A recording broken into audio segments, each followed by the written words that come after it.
The story starts with this dude and this chick going on a date. They got this crazy idea to jump into a hardcore river together, tied up and all so they can be together forever. But Dan Fate pulls a nasty trick on them because out of nowhere, this evil truck Cohen rolls up, smashing through the forest like a madman and takes them both out. Fast forward a bit, our main man, Osamu, wakes up and he's straight up mind blown by what he sees. This fine lady explains it ain't heaven, but she's a guide for peeps like him who end up in this world.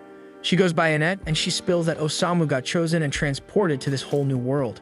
A fearsome dragon flies by as Annette explains that this world is all dark and messed up, and Osamu's got to be the hero to bring some damn light to it. But Osamu doesn't see himself as no hero. He was just some regular dude trying to off himself with his girl, and now he's stuck in this strange-ass world.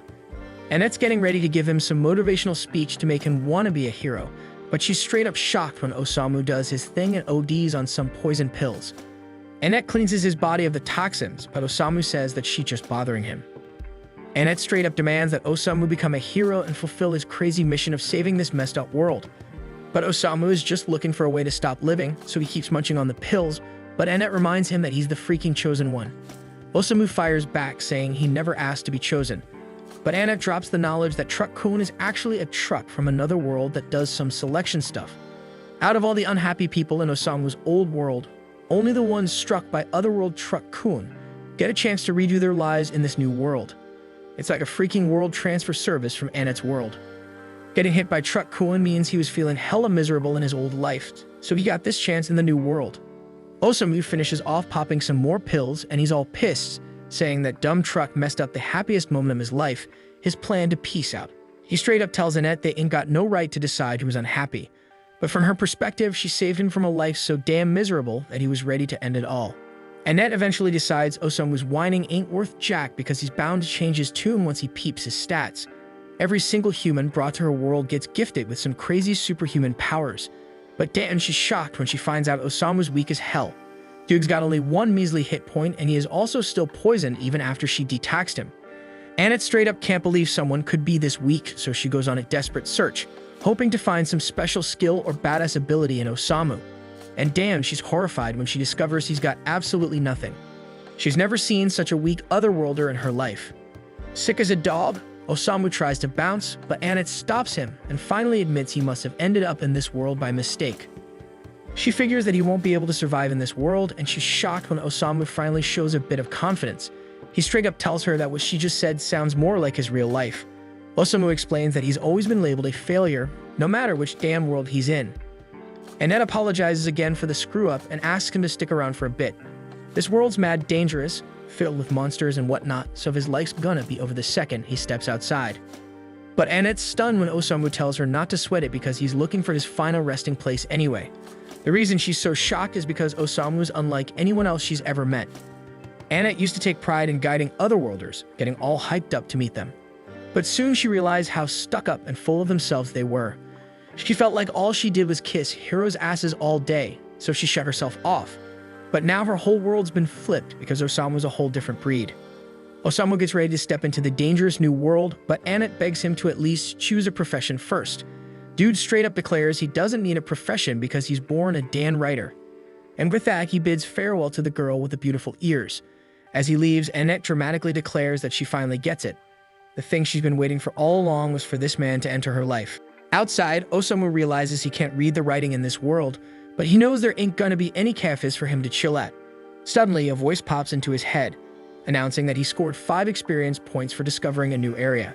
Osamu wishes that annoying voice would shut up because he's got migraines and all. But then an even louder voice declares that Osamu leveled up to level 2. Just then, a tree comes crashing down and a girl screams as she gets attacked by a monster. She pleads with Osamu to help her because he's an adventurer, but Osamu just stares at her, thinking about how people in this world got some funky ear shapes. She keeps begging for his aid, but Osamu straight up asks for her permission to write a novel about her. Eventually, Osamu realizes that she actually wants him to save her, so he tells her to hold on a second. He half-heartedly tries to reach out to her, but ends up saying he can't reach out. She asks him to use a sword or cast a spell or something, but the monster grabs hold of Osamu too. All he says is that he can't breathe, and the girl explains that the tree is siphoning their life force. They only have a few minutes left before their lives are over, but Osamu says that's a damn good news. He finds joy in his final moments and says his goodbyes to the world. The girl begs him not to give up, but Osamu ain't responding at all. She's stunned that her life's gonna end in such a weird way, but she's even more shocked when the tree gets engulfed in darkness and explodes. Osamu, against all odds, is still alive, much to his disappointment. And that voice announces that Osamu dealt 300 damage with his poison. The girl is straight up blown away as this dude, in the midst of this epic adventure, takes down the monster by making it absorb his poison instead of his life force. Osamu levels up to level 3, and the girl wonders if he is poisoning himself. Then she starts wondering why he's fronting like he is weak when he is actually pretty damn strong. But Osamu explains that this kind of crap always happens to him. Dude wants to stop existing, but somehow he keeps surviving. He's tried to off himself to the afterlife 5 times, but it never goes right. At one point, the girl has no clue why he's so down in the dumps, but she's grateful he saved her life, so she thanks him. She offers to take him to her house so he can rest, and he introduces himself. But when Osamu touches her hand, he's reminded of his girl Sachin and wonders if she ended up in this world too. The girl gets all pissed and tells him her name is not Sachin. She tries to drop her real name on him, but Osamu's already daydreaming about Sachin. The girl gets hella frustrated because he's straight up ignoring her, but he got a legit reason. Osamu just found a purpose to live in this new world. He goes over his last memory with his girl and declares that he's gonna find Sachin wherever she is in this world. His declaration ain't exactly what it seems because you want to find her so they can commit double unalive again. Meanwhile, Annette is praying to the god of her world, hoping they protect Osamu. She also wishing to meet him again someday, and her wish comes true when Osamu comes back. She couldn't be happier to see him, but she's straight up shocked when his new cat girlfriend is there too. Annette can't even believe he already has a girl by his side. But she keeps it cool because Osamu has a question. He want to know if Annette met a girl named Sachin. Annette is straight up horrified to hear there's a third woman in the mix. Osamu bounces because Annette got no info on Sachin, but the cat girl reassures him he gonna find her. She want to swing by the castle town of Roth before hitting her house, but she is shocked when Annette appears, trying to stop them from holding hands. Annette thinking that's some shameless behavior, but the cat just want to know why Annette tagging along. Annette is too shy to answer, so the cat figures it out. She must be in love with Osamu. Of course, Annette denies it and says it's just her job to protect the weak otherworlder. Being an otherworlder is why the cat realizes Osamu is so damn strong. But Annette says that he is actually weak as hell. The two start arguing about how weak he is, but the cat spills that Osamu killed a monster and saved her life. Annette is horrified because saving her life means they got close, and she starts calling the girl a thieving cat. Right then, Osamu announces he found something dope, a real comfy bed. But it's actually a freaking coffin, and he tells the girls to wake him up when they reach the town. Osamu says goodnight to Annette and Tama, but the cat is all mad because that ain't her name. Osamu was already knocked out though, and Annette shyly points out that he called her the right name. So Annette takes on the task of dragging Osamu in his coffin, but Tama wonders if that really her job as a clergyperson. As they keep walking, Tama's getting fed up with driving that damn coffin around, so she tells Osamu to get out and walk on his own 2 feet. But there's no response, and she starts worrying that Osamu might have actually kicked the bucket somehow. Annette checks his stats, and Osamu seems to be fine, so he's probably just knocked out. They're pretty close to the castle anyways, so Annette asks Tama to suck it up a bit longer so they don't have to wake him up.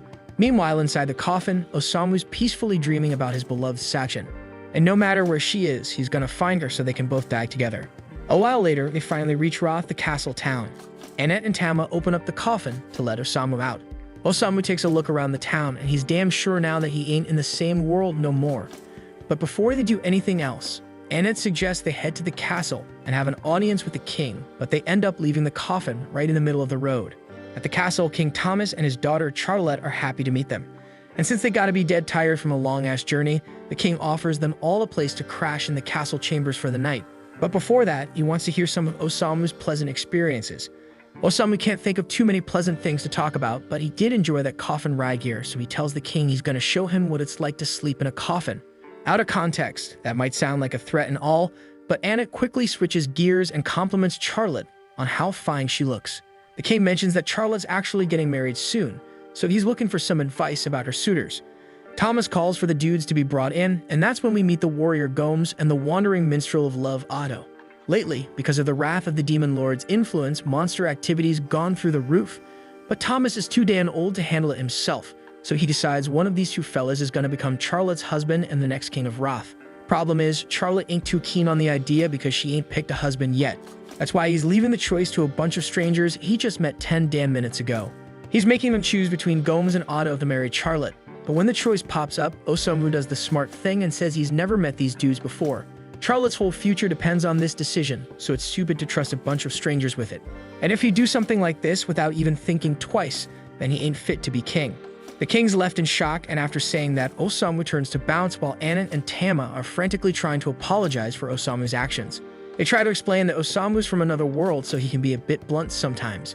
But the king says it's cool because he ain't the type to hold a grudge, and it seems like Charlotte's taken a liking to him.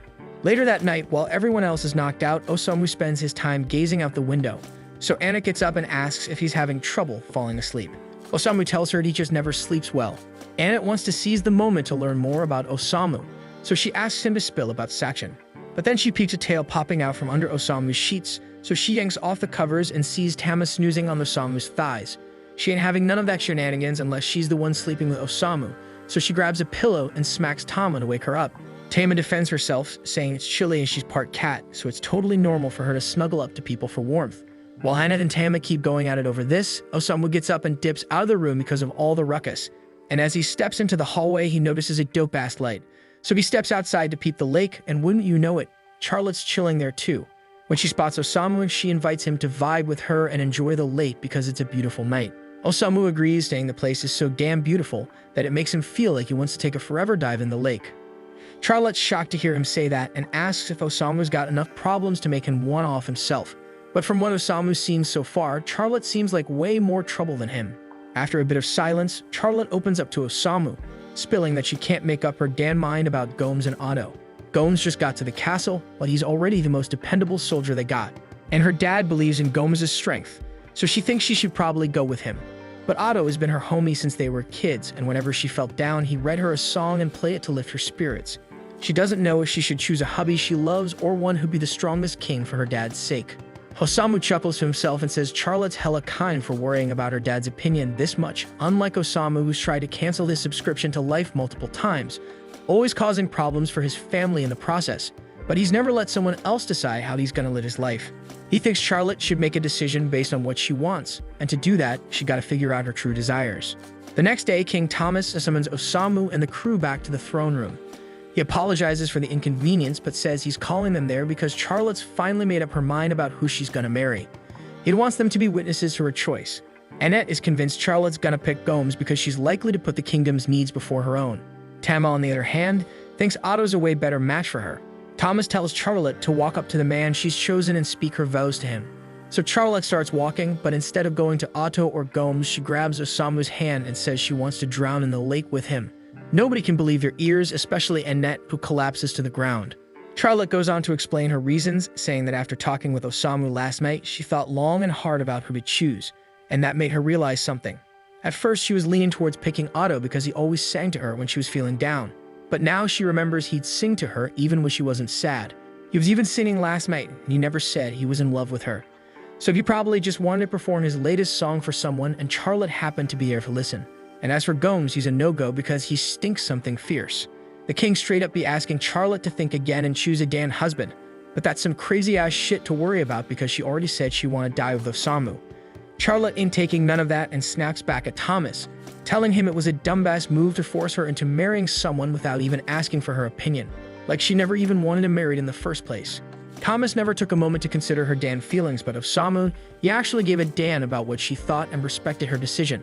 Now, Osamu is why Charlotte picked his ass, but before he can respond, Gomes takes off his helmet and says he never would have thought his cover would get blown because of his stench. Then he transforms to his true form as a servant of the Dark Lord and starts spilling that he planned to snatch up this kingdom by becoming its king and handing it over to the Dark Lord. But that shit's all ruined now that Charlotte saw through his disguise. Osamu looks at Charlotte and asks if she figured out Gomes was a freaking demon, but she ain't got a freaking clue. She just said he stank because he really does stink. That means Gomes blew his cover for no good reason, but he ain't ready to admit he messed up. Now that his cover's blown, he says he'll just kill them all. This is the kind of situation where a badass priestess would be hella useful, but she's still knocked the hell out. Tama tries to wake her up while Gomes is busy dealing with the guards. But damn, the guards ain't lasting long, so Tama has got to grab Annette's body and bounce to avoid getting squashed by a freaking pillar. Since Annette won't be waking up anytime soon, Tama takes matters into her own hands and starts throwing down with Gomes. She's level 14, so she should be able to hold her own in a fight. And since she'll go against him, Ada offers to play her a song because he's rocking at level 89. Normally, it would give her a boost, but turns out Otto's just playing his freshest track, and it ain't got no special effects, but Osamu seems to be liking that hood classic song. Tama ain't got no other choice but to start whooping ass on her own. As Gomes charges at her, Tama ducks and lands a kick straight to his face. She follows it up with a cat punch, but it doesn't do much damage to Gomes, so he sends Tama flying in return. He then says he's going to put everything into his next attack and tear Tama to shreds. But before he can do that, Osamu grabs his attention and asks Gomes to eliminate him and Charlotte first. Gomes thinks Osamu's playing around, but Osamu tells him that now that Charlotte's free from her dumbass father's grip, her first wish is to go out with a bang alongside Osamu. And Osamu ain't one to pass up a chance to die, so he asks Gomes to do him this favor. Gomes agrees to off him, but he says after that he's gonna take out the king and burn the whole damn city to the ground, taking out everyone in it. Osamu doesn't give a damn about what Gomes does because he'll be dead by then anyway, but Charlotte's starting to have second thoughts about biting the dust. As Gomes charges at them, she tells Osamu that she can't let herself die just yet because she wants to stay alive and protect the kingdom. Osamu's glad to hear that Charlotte finally knows what she really wants. Just when she wants to stay alive, he pushes her out of harm's way and takes the full brunt of the attack himself as Gomes keeps charging straight at Osamu. Charlotte tries to convince him not to get himself impaled, but luckily, right at that moment, Anna wakes up and uses her power to create a shield of light to protect Osamu from Gomes' strike. She's vowed to never let Osamu die as long as she's by his side. So as Gomes tries to break through her shield, he ends up shattering his damn horns in the process. Now that Gomes is defenseless, Tama lands a blow that sends him flying through the castle wall and into the freaking lake. Both Tama and Annette are relieved they made it through, and since Anna really came through for Tama, Tama feels the need to show her some appreciation. Annette also thanks Tama for her help, and the two of them seem to be getting along a whole lot better now. And Otto is still here, playing his heart out like he doesn't have a care in the world. Charlotte's got a lot to process after that crazy incident, but then her dad rushes up to her, begging for forgiveness for not giving a damn about her feelings before. Osamu was right about Thomas not being fit to be king, and now Thomas realizes he ain't even fit to be Charlotte's father. So he sincerely asks Charlotte if she's willing to forgive him. Charlotte gets down and tells her old man that she forgives him. And from now on, she wants to have a lot of talks with him about the future of this kingdom and their own selves. Thomas is mad happy that he made amends with Charlotte, and Charlotte's thrilled her pops finally gets where she's coming from. But all Osamu can think about is how Annette and Tama messed up his perfect chance for a game over. A while later, Thomas admits he ain't cut out to rule the kingdom, so he gives up the throne to Charlotte, who's now doing everything in her power to keep the kingdom safe. And Otto's still cooking up tunes because he ain't got nothing better to do. Meanwhile, Annette and Tama are busy hauling Osamu's coffin to their next stop, chatting about how bold it was for Charlotte to become queen at 16. But they're sure it's gonna work out somehow.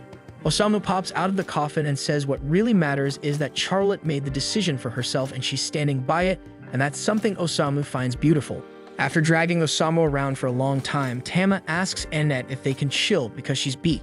They put some serious miles behind them, so Annette figures it's cool to take a breather. Once they stop, Osamu cracks open the coffin and wonders if it's food time yet. Annette offers him some bread, but this dude Osamu's all about that boiled tofu, so if she ain't got any, he's just gonna go back to sleep. After the break, Tama asks how much longer till they hit the house, and since Annette's holding the map, she says it looks like we got a few more days before they reach her hometown. But before that, Annette asks to make a stop at this Whiten temple. Tama ain't care about the delay, but she asks why Annette needs to go there, prompting her to start explaining the Isekai process. Usually, peeps from other worlds come into this realm through one of 4 temples and then head off to battle the Dark Lord. But since Osamu's mission is to find Sachin instead of taking down the Dark Lord, Annette wants to check out the temples to see if they can dig up any info on where Sachin's at. But if luck ain't on their side, they might have to globe-trot their way around. But Annette's all in, ready to ditch it all for Osamu. Real talk, she ain't want Osamu going toe-to-toe with the Dark Lord, even though it's her job to convince folks to do just that. She's just looking out for Osamu, not trying to see him in harm's way. Tama calls her out, saying she's smitten with Osamu.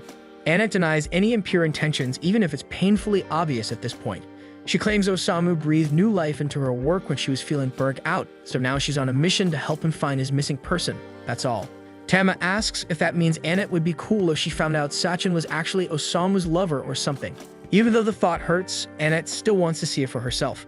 By the way, Tama was wondering if Annette can even roll into this Whiten temple since she dipped out on her job for this road trip. Annette ain't sweating it because she's tight with the head honcho at this Whiten temple, and it ain't like she coasted her work either. She had her familiars drop off her official resignation letter for her. And coincidentally, that same familiar is back and munching on Osamu's head. After patching up Osamu, Annette gripes about her sidekick always stirring up trouble. And now that she's vocalizing it, she's realizing it was a mistake letting that thing handle the delivery of her resignation letter. Her suspicions hit the bullseye when her familiar vomits her letter, making it seem like she coasted her work without a heads up, and she's pointing fingers straight at the familiar. Watching the familiar fail so hard at its one job lights up Osamu's face with a smile, seeing as he's a bit of a failure himself. So he names it Melos, and Melos takes an instant liking to Osamu. But Osamu ain't really in the market for a pet, so he just dips back into his coffin. Meanwhile, Annette's losing it over bailing on her job without notice, knowing the temple's gonna shut down her unemployment claim later. Right then, Melos starts acting sketchy and soon bolts, signaling something's off. But it ain't until a dragon swoops down from the peak that they connect the dots on what Melos was trying to warn them about. A dragon ranks as the baddest beast around, leaving Annette clueless on how to handle it. But before the dragon goes berserk, a chick pops up behind Annette and Tama, commanding Kohaden to stop attacking random people. The chick then strolls up to the dragon, giving it a pet, leaving Annette and Tama dumbfounded. They've never seen anyone tame a dragon, so they ask who she is. But she just turns to them, saying the area is crawling with monsters, warning them to leave before they get hurt, and seems like one of their crewmates already bit the dust. Annette apologizes for the mix-up and clarifies that Osamu's still kicking is just a quirky otherworlder who's into napping in a coffin. The moment the chick learns Osamu's not from around here, a switch flips in her head, tossing off her cloak to reveal she's a dragon girl, vowing to wipe out all the otherworlders. The sheer power radiating from her is off the charts, so when she zaps a blast their way, Annette barely manages to block it for a hot second with her shield. But her shield ain't cutting it as the blast still packs a punch. They're left scattered on the ground, realizing this dragon chick's power is on a whole another level. Still, they ain't backing down when it comes to protecting Osamu, so they rise up ready to throw hands once again.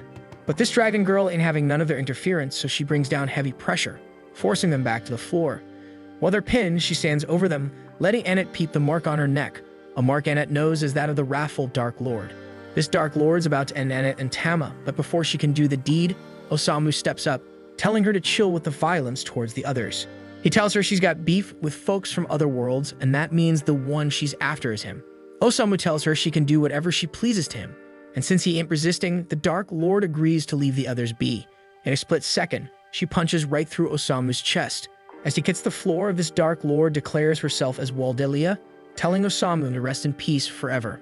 But as she's bouncing, Osamu gets back up, laughing at the fact she actually stabbed him. He can sense the hate in her because he once felt the same, even had thoughts of stabbing someone. Dude went as far as penning a threatening letter back in the day, so he knows how it feels to be consumed by hate. Waldelia is getting spooked now, but Osamu keeps pushing closer and touches her cheek, dropping that dying man charm. He says he's down to hear her story, but Waldelia ain't falling for his game that easy. She calls for her ride Kohaden to scoop her before things escalate. Once she dips, Osamu hits the ground again, because his chest wound is still wide open. But Melos ain't gossing just yet, finally pulling his weight and hauling them to the temple. Isha sees Annette's messed up, rushing to her side. But Annette asks her to take care of Osamu first because he's in worse shape. Isha sees it's really bad, so she calls for every potion and priest available to help Osamu recover. The next day rolls around and Osamu's back on his feet, but he ain't cool with that. So the first move he pulls is snagging a bottle of poison to drink.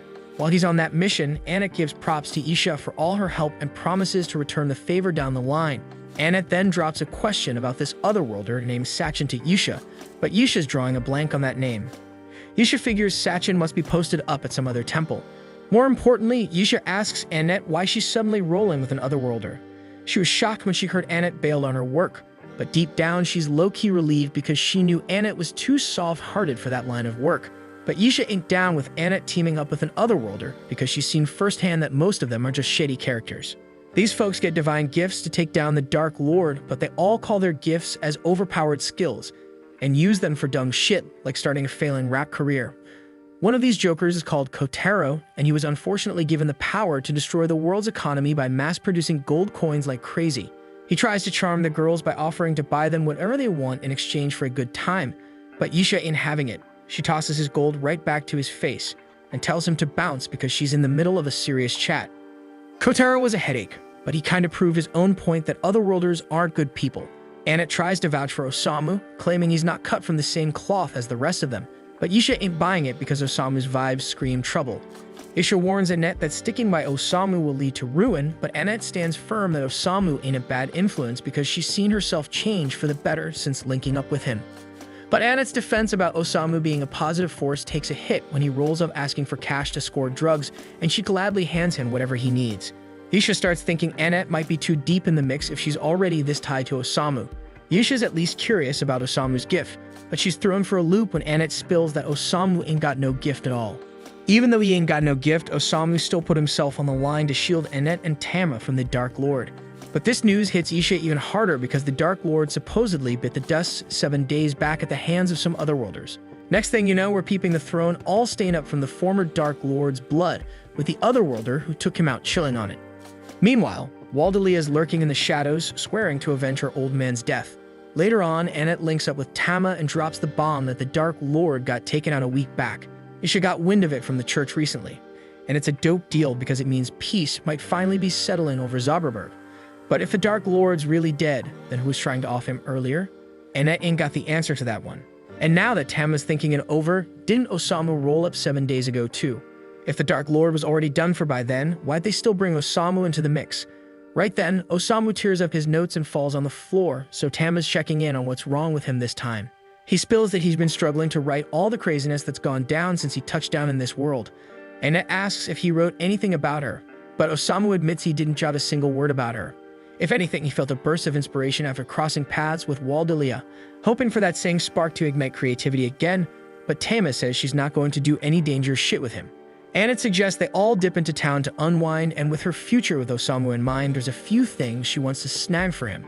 Once they hit the town, Annette scoops up a heavy set of armor for Osamu to keep him safe and sound. Osamu ain't tripping because the smug fit reminds him of his coffin. With Osamu locked in tight, Annette and Tama jet off to do some more shopping. So Annette warns Osamu to stay put while they're out.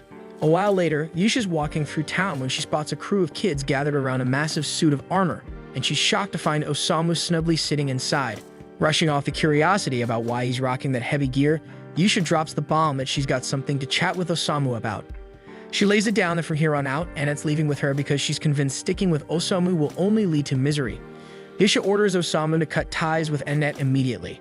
But Osamu just flashes a smile and tells her that it's Annette's call whether she stays with him or not. Yusha can't make that call for her. Plus, how can Yusha be so certain Osamu's gonna bring Annette down when she knows any shit about him? And just because he's an Otherworlder, Yusha's jumping to conclusions that Annette's better off without him. Right then, Misha catches a weird sound, and as she goes to check it out, she catches Kotaro bringing in another Otherworlder called Suzuki to the scene. Suzuki spills to the crowd that the Dark Lord finally got taken down, so the whole crew starts cheering for the Otherworlders, who set them free from the Dark Lord's grip. But Suzuki corrects them because he ain't calling it freedom. It's more like they got a new boss in town. He declares that from now on, the Otherworlders are running the show, and he's taking charge of the town, so he demands everyone bow down to him. Just then, Kotaro spots Annette and calls her out for being one of the elves who smacked his face with coins. So Suzuki jumps up and starts barking at her for laying a hand on an Otherworlder, and he's making it crystal clear that she won't be pulling a stunt like that again. After placing his hand on Annette's head, Suzuki activates his skill, and within moments, Annette's eyes go dark as she falls completely under his control. Tama notices something seriously wrong, and realizing Suzuki has messed with Annette, she grabs Kotaro by the jacket and demands to know what happened. Kotaro just smirks and tells her there's nothing she can do now that Suzuki's skill is in play, and he breaks it down that anyone Suzuki touches becomes his mindless puppet. Tama is furious and threatens to beat Kotaro senselessly until he gets Suzuki to fix Annette, but before Tama can even lay a finger on Kotaro, Suzuki casually places his hand on her head and turns her into another obedient puppet. Things are getting way out of hand. Then Nisha finally shows up, furious at Suzuki for abusing his powers. She taught him to use his abilities for good, not to enslave people. Suzuki, however, couldn't care less about Isha's disapproval because he's the one holding all the cards now. Since Isha and the townsfolk are trying to oppose him, he decides to completely wreck the town to make an example out of it. He plans to rebuild it as a fortress where no one will dare challenge him again. Before he leaves, he informs Isha that he'll be taking over her church and turning it into his new castle. Under Suzuki's orders, his attack dogs go wild, demolishing the town. Even Tama, now under Suzuki's control, joins in the destruction, taking her anger out on the suit of armor that Osamu had been stuffed into earlier. Osamu, however, isn't even bothered by Tama's rampage. He actually finds it pretty hilarious that Annette was right about the armor being a good idea for emergencies like this. Eventually, Tama's relentless punches crack the armor open. But in the chaos, she ends up launching the helmet right into her own face, knocking her out cold instantly. Osamu is now free from the armor, and with Tama out cold on the ground, he does the only thing he can think of. He stuffs her into a barrel to make sure she doesn't cause any more trouble. After sorting that out, Yisha comes crashing into the building next to him. For once, she's actually relieved to see Osamu's face, but she still sticks to her earlier statements about Suzuki being a prime example of what otherworlders are like. Suzuki didn't just use his gift for his own selfish desires, as greed has made him a real danger to society. It's clear that the power from his gift must have gone straight to his head, because he wasn't like this when he first showed up in this world. Back then, he was a shy, weak-willed guy, but now he's turned into a full-blown monster. Hearing Yisha talk about Suzuki's fall from grace sparks a new fire in Osamu. He asks Yisha where Suzuki is, and she tells him Suzuki should be at the church, so Osamu asks Yisha to keep an eye on Tama while he goes to confront Suzuki. Yisha warns him that it's insane to go after a hero without a gift of his own, but Osamu insists, saying he wants to write about Suzuki's story. Seeing how determined he is, Yisha agrees to go with him to keep him safe. When they reach the church doors, Osamu is pumped, but Yisha can't understand how he's so chill in this situation. He's seen what Suzuki's gift can do, so he should know he's at a serious disadvantage in a straight-up fight. If he barges in without a plan, she tells him he'll be shredded by Suzuki's beasts. But before she can say more, Osamu pulls out a bottle of poison from his sleeve. Yisha is impressed, thinking Osamu plans to use the poison on the beasts, but to her shock, he chums the whole bottle in one go. With the poison out of the picture, Yisha gets down on all fours, saying they'll have to use the back door. But Osamu ignores her and heads straight through the front door. Osamu greets Suzuki and tells him he's interested in writing a novel about his story. Suzuki, thinking Osamu is a fan wanting to document his heroic deeds, is pleased. But Osamu drops the bombshell that the novel he wants to write is about a loser who was given way more power than he deserved and ended up becoming a total jerk. Suzuki's feeling massively disrespected, so he orders his pack of dogs to tear Osamu apart. Osamu's just standing there like he's on vacation, so Yisha jumps in to defend him. She casts a spell that sends lasers right into the dogs' heads, but she's getting overwhelmed, and Suzuki's remaining beasts start launching fireballs at Osamu. With Yisha out of commission, it's looking like Osamu is about to have a very bad day. Just when it seems like all hope is lost, the fireballs get deflected by a floating helmet and fly right back at Suzuki. Turns out, Melos is using the helmet to deflect the fireballs, because the armor's got this nifty trick of bouncing off low-level spells. Kotaro's freaking out, realizing that Osamu's got some serious plot armor going on. But Suzuki's not sweating it, he's got one last trick up his sleeve. Suzuki orders his great wolf to attack Osamu. As the wolf bites into him, it starts to decay and collapses. Yisha's in disbelief that the poison Osamu drank actually saved them, and Kotaro is now 100% convinced that Suzuki can't beat Osamu's plot armor, so he takes his potato-like head and runs away. Suzuki grudgingly admits that Osamu's tougher than he thought. But he's not done yet. He calls out Annette to come out and finish the job. Annette, under Suzuki's control, charges at Yisha with a dagger and nearly stabs her. Yisha, not wanting to fight Annette, figures it's best to retreat for now. But Osamu's not having any of that. He believes Annette's strong enough to shake off the mind control. Suzuki laughs, saying his mind control is unbeatable, and that Annette's doomed to be his slave for life. Still, Osamu is confident Annette can overcome it. He walks right up to her and tells her she doesn't have to obey Suzuki's orders. It seems Osamu's words are getting through because Annette starts hesitating, trying to resist stabbing him. Suzuki's fuming, using all his power to force her hand, but Annette, through sheer willpower and a flashback, manages to break free of the brainwashing by stabbing herself in the leg. The pain snaps her out of it, and she collapses into Osamu's arms. With Annette back to her old self, Osamu asks Yisha to treat her leg wound. Yisha starts to realize she might have misjudged Osamu as a person. Suzuki's realizing his ability isn't all-powerful anymore, and he's starting to sweat, knowing he's going to be held accountable for all his war crimes. He's freaking out, knowing he's about to get served some serious justice from all the people he's messed with. He's looking around, desperate for a knife to end it all. But just as he's about to give himself to the afterlife, Osamu swoops in to stop him. Not because he gives a damn about Suzuki's life, but because he's not done with his story yet. He wants Suzuki to spill everything about his past life, so with nothing left to lose, Suzuki starts pouring out his backstory. Suzuki was just your average high school kid, constantly bullied by the bigger guys. He was super timid and weak and never stood up for himself. He even thought about jumping off a roof to escape his bullies, but chickened out in the end. One day, a drunk old man bumped into him and started shouting like it was Suzuki's fault. Suzuki was pissed but still didn't have the guts to fight back, so he was basically a walking target for truck porn. Next thing he knows, he's yanked into this world and greeted by Yisha as the so-called hero, supposed to take down the demon lord. From there, he was left to fend for himself, grinding his way through battles with wolves and eventually turning them into his loyal minions. With his new crew, he took down some heavy-duty monsters. He thought things were finally looking up for him. But as he walked through the town, he realized that even with all his new power, people still treated him like a nobody, just like back on Earth. The thought of getting bullied again pushed him to his breaking point. He'd suffered endless torment on Earth, and now he's being hailed as a hero here. But he had no real motivation to save this new world or play the hero role. Even when he tried to act like a villain, he couldn't pull it off. Osamu's digging Suzuki's story because it wraps up his novel nicely. It's about a pitiful guy who could never be a true hero, stuck as a villain due to his own weakness, an outcast no matter where he goes. So Osamu decides to call the novel Isekai Shikaku. As he names it, pages from the novel start floating around Suzuki, making it all kinds of surreal. Then Osamu thanks Suzuki for the story, saying it helped him finally write something he's actually cool with. But he's still not calling it a masterpiece, so he grabs a page from the novel and rips it to shreds. As he does this, a magic circle pops up beneath Suzuki. Yusha and Annette recognize it as the summoning circle they used to bring heroes to this world. But this time it's working in reverse. In a flash of light, Suzuki is sent back to Earth. Annette checks Osamu's status screen, and to her shock, sees he now has a gift that wasn't there before. Yusha figures it must be some special skill that only works against otherworlders. This means Osamu was brought here specifically to deal with otherworlders. After Suzuki vanishes, Osamu collapses, bummed that he couldn't create the masterpiece he was aiming for. He's completely unaware of the power his writing has, and he starts wondering what happened to Suzuki. With Suzuki gone, all the monsters under his control chill out and start leaving the town. Tama finally gets herself out of the barrel, but she's scratching her head, not even sure why she was in there in the first place. With everything going back to normal, Yusha figures Osamu deserves a reward for saving the town from Suzuki. So at his request, she has a customized coffin made for him. Annette thanks Yusha for all her help, but before she heads out, Yusha wants to have a serious talk with her. She says it's likely Osamu is a huge hero in this world, which means traveling with him is gonna be insanely dangerous. But Yusha's seen Annette's willpower and thinks she can handle whatever comes her way, so she asks Annette to back up Osamu as best as she can. After that, the group is set to continue their journey, with Tama and Annette grabbing the ropes to haul Osamu's coffin.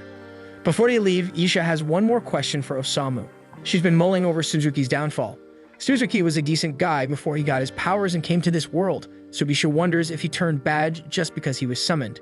Osamu's got a different take. He says while Suzuki's story as a hero here is done, his story back on Earth is still in play. It's up to him to turn things around and make a difference. And then we see Suzuki on Earth after he got a job and decided to change his life for the better. After Osamu and the gang left, Yusha rolled up to the church headquarters to fill them in on what happened. When she arrives, she spots her co-worker, Wolf, sitting around and drinking away his problems. She's pretty shocked he's already hitting the bottle in the morning, but Wolf shrugged it off, saying his job was way more stressful than hers. While Yusha deals with people like herself, Wolf has to handle dwarves, and according to him, dwarves smell absolutely awful. Just as Wolf is about to keep bragging on dwarves, Elton walks in and calls him out. He says it's not cool for Wolf to be spewing racist crap while he's on the clock, especially since he's a bishop. Wolf gives a half-hearted apology but throws some shade at Elton for being a goblin bishop, considering most bishops are elves. Elton isn't fazed and tells Wolf he's acting worse than the dwarves he hates so much. This really sets Wolf off, and he dares Elton to handle dwarves all day and see if he doesn't become a racist too. Right then, Cardinal Miller shows up and tells them to cut the crap and sit down so they can get the meeting going. When the meeting starts, Miller apologizes for dragging everyone here on short notice. He wants to kick things off with updates from each region, but notices someone's missing. Before he can say much more, the missing bishop stumbles in and falls in front of everyone. They're all clueless about who this new person is, so Miller introduces her as the new bishop of the Western Temple, taking over after Annette bailed on her job. They all take their seats around the big conference table, and Cardinal Miller kicks things off, asking the bishops to start with their reports. First up is Aria, who's filling in for Annette. She introduces herself and says not much has happened in her region recently, but Miller chimes in, mentioning that he heard Princess Charlotte recently took over the throne, which is pretty significant. Aria scrambles to apologize for forgetting that detail, clearly worried about making a bad impression. But Elton the Goblin Bishop interrupts and starts giving his update. He reports that things in his region have been peaceful lately, and there's not much to add. Everything's been calm, so he doesn't have any major news. Wolf goes next and talks about his territory, which is way out in the sticks. He explains that while his region is generally stable, there are occasional squabbles with the dwarves, but he assures everyone that these conflicts are pretty normal and nothing to be overly concerned about. When Nisha takes her turn, she brings some serious news. An otherworlder recently went on a rampage in her region and wrecked half of the town of Vale. She's working hard to get the town back to normal, But that's not even the biggest issue. The main reason Miller called this meeting is to address the situation with the Otherworlders. As he mentioned last week, a group of Otherworlders took down the wrathful Dark Lord. Because of this, the Pope has decided to seal the magic circles that link their world to the others and put Truck Cohen on indefinite paid leave. Elton is relieved that the Dark Lord is out of the picture, but is still worried. The 7 Otherworlders who defeated him have claimed his former territory and announced they're going to turn Zauberberg into their idea of a perfect utopia.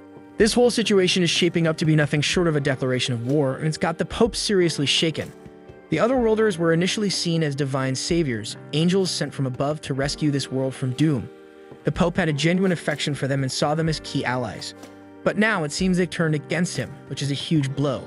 The Church is bracing itself for an imminent threat, and it's not just the Otherworlders they have to worry about.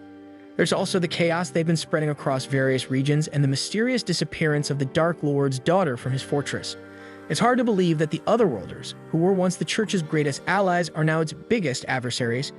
If they join forces, they could end up being a far greater threat than the Dark Lord ever was. Arya is understandably anxious about how they'll tackle such formidable opponents. However, Isha might have a potential solution, and she reveals to the group that there's an Otherworlder with a unique ability, one that allows him to send Otherworlders back to their own world. This revelation shocks everyone, but if Isha's theory holds water, then Osamu's gift might just be the key to sending these invaders back where they came from. Just as they're digesting this news, the Pope makes a surprise appearance. His arrival catches everyone off guard, but he's visibly relieved to hear about this potential solution. He asks Isha to provide more details about this person with a remarkable ability. Meanwhile, within the Dark Lord's former domain, 2 of the 7 Otherworlders who helped defeat him are staying behind in the castle. The remaining 5 have dispersed to different regions, each intent on claiming new territories for their emerging empire, and the 2 left behind are eagerly watching to see how things will unfold. Back with Osamu and the others, they finally reach their destination. Tama is thrilled at the prospect of a good night's sleep in a real bed, but then she gets a system notification. Thanks to all the coughing and hauling she's been doing, her level has jumped to 17. Leveling up is usually great news, but Tama's less than thrilled about how it came about. Then Annette decides they should start by finding an inn for the night, but then a voice pipes up saying there's a good spot down the road. Annette looks up and sees a little kid perched on a signpost. He offers to give her some tips on navigating the town since she's new here. The kid spills that there's a hero dispatch service in town where Otherworlders team up with groups that aren't so confident in their skills. They basically make sure the mission goes smoothly and everyone stays safe. The kid says he came up with the idea himself, but as soon as he mentions Otherworlders, Tama's face goes pale. She's got flashbacks of what Kotaro and Suzuki pulled, so she's not interested at all. The kid's confused why Tama hates Otherworlders so much, especially since they're the ones who saved the world. But he moves on and offers to introduce them to an Otherworlders right away, but for a small fee, of course. He asks for 40,000 Geniko for the intro, but Tama's not having it since she doesn't want to spend that much money. Annette, on the other hand, is all about spending that cash if it means getting a strong hero to keep Osamu safe. The kid thinks she's talking about guarding a coffin, so he starts going off about how the dead guy would probably appreciate having his body protected. Just then, Osamu pops out of the coffin and tells the kid he's not dead yet, though he kinda wishes he were. The kid freaks out, but Tama reassures him that despite how he looks, Osamu is also a hero. The kid's not convinced though, and he snatches the money from Annette and says he'll bring the hero to their inn later tonight. Tama is still skeptical, but she admits having a strong hero on their team would be great since she wouldn't have to lug the coffin around anymore, but Annette, on the other hand, actually enjoys pulling the coffin. Later that night, Annette and the others are hanging out at the inn, waiting for Nurm to show up like he promised. But then Osamu tells Annette straight up that the kid isn't coming, and that she's been scammed. The innkeeper overhears and asks if they're waiting for a kid named Nurm. When Annette confirms, the innkeeper breaks it to them that Nurm is known around town as a young con artist. He's never even met a hero, so there's no way he could introduce Annette to one like he claimed. Annette's devastated about losing 40,000 Geniko, and Tama tries to calm her down. Osamu's curious about Nurm, so the innkeeper explains that Nurm is an orphan who just showed up in town one day and has been scamming unsuspecting travelers ever since. He's a pain for the town, but sometimes the innkeeper feels sorry for him since he's on his own with no one to set him straight. Meanwhile, Nurm is chilling under a bridge staring at the pile of cash he's scammed, but suddenly he gets grabbed by some unknown kidnappers. They drag him to an abandoned shed and start rummaging for his stash of ill-gotten gains. Nurm asks them what they plan to do with him, and the 3 guys have some seriously sketchy vibes going on. Nurm tries to bluff his way out, claiming his hero buddy will get revenge if they hurt him. The guys aren't buying it though. They know Nerm's never met a hero, and as a matter of fact, they're heroes themselves. One of them has this crazy gift that lets him summon a powerful crossbow. Since Nerm's been using the hero name to scam people, this otherworlder decides he's going to punish him with an arrow to the head. Nerm is stunned that the heroes he looked up to are actually scumbags, but he comes to terms with it and braces for his end. Just as the bowman is about to shoot, Osamu shows up, pushes the guy's hand, and redirects the arrow right into the knee of the metal guy standing next to him. Osamu confronts the villains, telling them they have no right to call themselves heroes when they act so despicably. His words, however, fall on deaf ears as one of the villains with glowing eyes uses his skill to analyze Osamu. To everyone's shock, he discovers that Osamu is an otherworlder as well. This revelation puts everyone on edge as they are unsure of Osamu's powers. Upon closer inspection, the appraiser realizes that Osamu is critically injured, with only 1 point of HP remaining and currently poisoned. This discovery initially calms the bowman, who now believes he can easily defeat Osamu. But as soon as Osamu hears the bowman's threat to end him, his interest is piqued and he strides purposefully towards them. The appraiser starts to panic as Osamu's health stats begin to rise rapidly, and Osamu taunts the bowman to shoot him straight in the heart. Believing this to be a trap, the bowman decides to retreat, fleeing with his companions. As the villains make their escape, Osamu is left feeling disheartened because he had hoped they would finish him off. Nerm, witnessing the confrontation, asks Osamu if he is a hero. Osamu dismisses the notion, saying he's far from noble. Instead, he describes himself as just a man trying to navigate the harsh world of adults. He encourages Nerm to preserve his innocence a bit longer before he too becomes as corrupted as those otherworlders he despises. Inspired by Osamu's words, Nerm feels a sense of hope, but this quickly turns to panic when he realizes that Osamu has left him tied up and is now out of sight, meaning he'll be stuck here all night. The following morning, as Osamu and the others prepare to leave town and continue their journey, Tama notices Osamu's drowsy demeanor and asks if he managed to sleep well. Annette, recalling that Osamu had slipped away the previous night without saying where he was going, questions him about whether he spent the night with someone. Osamu only remarks that he had an eventful night, leading Annette to worry that another woman might have been involved, causing her to sob over the potential loss of Osamu's affections to someone else. Their discussion is interrupted by Nerm, who insists they need to hurry up and get moving. Tama then recognizes him and immediately demands that he return the money they paid him for the false promise of introducing a hero. Nerm insists he did not lie, claiming that he is indeed the hero he promised, although he admits he isn't particularly strong.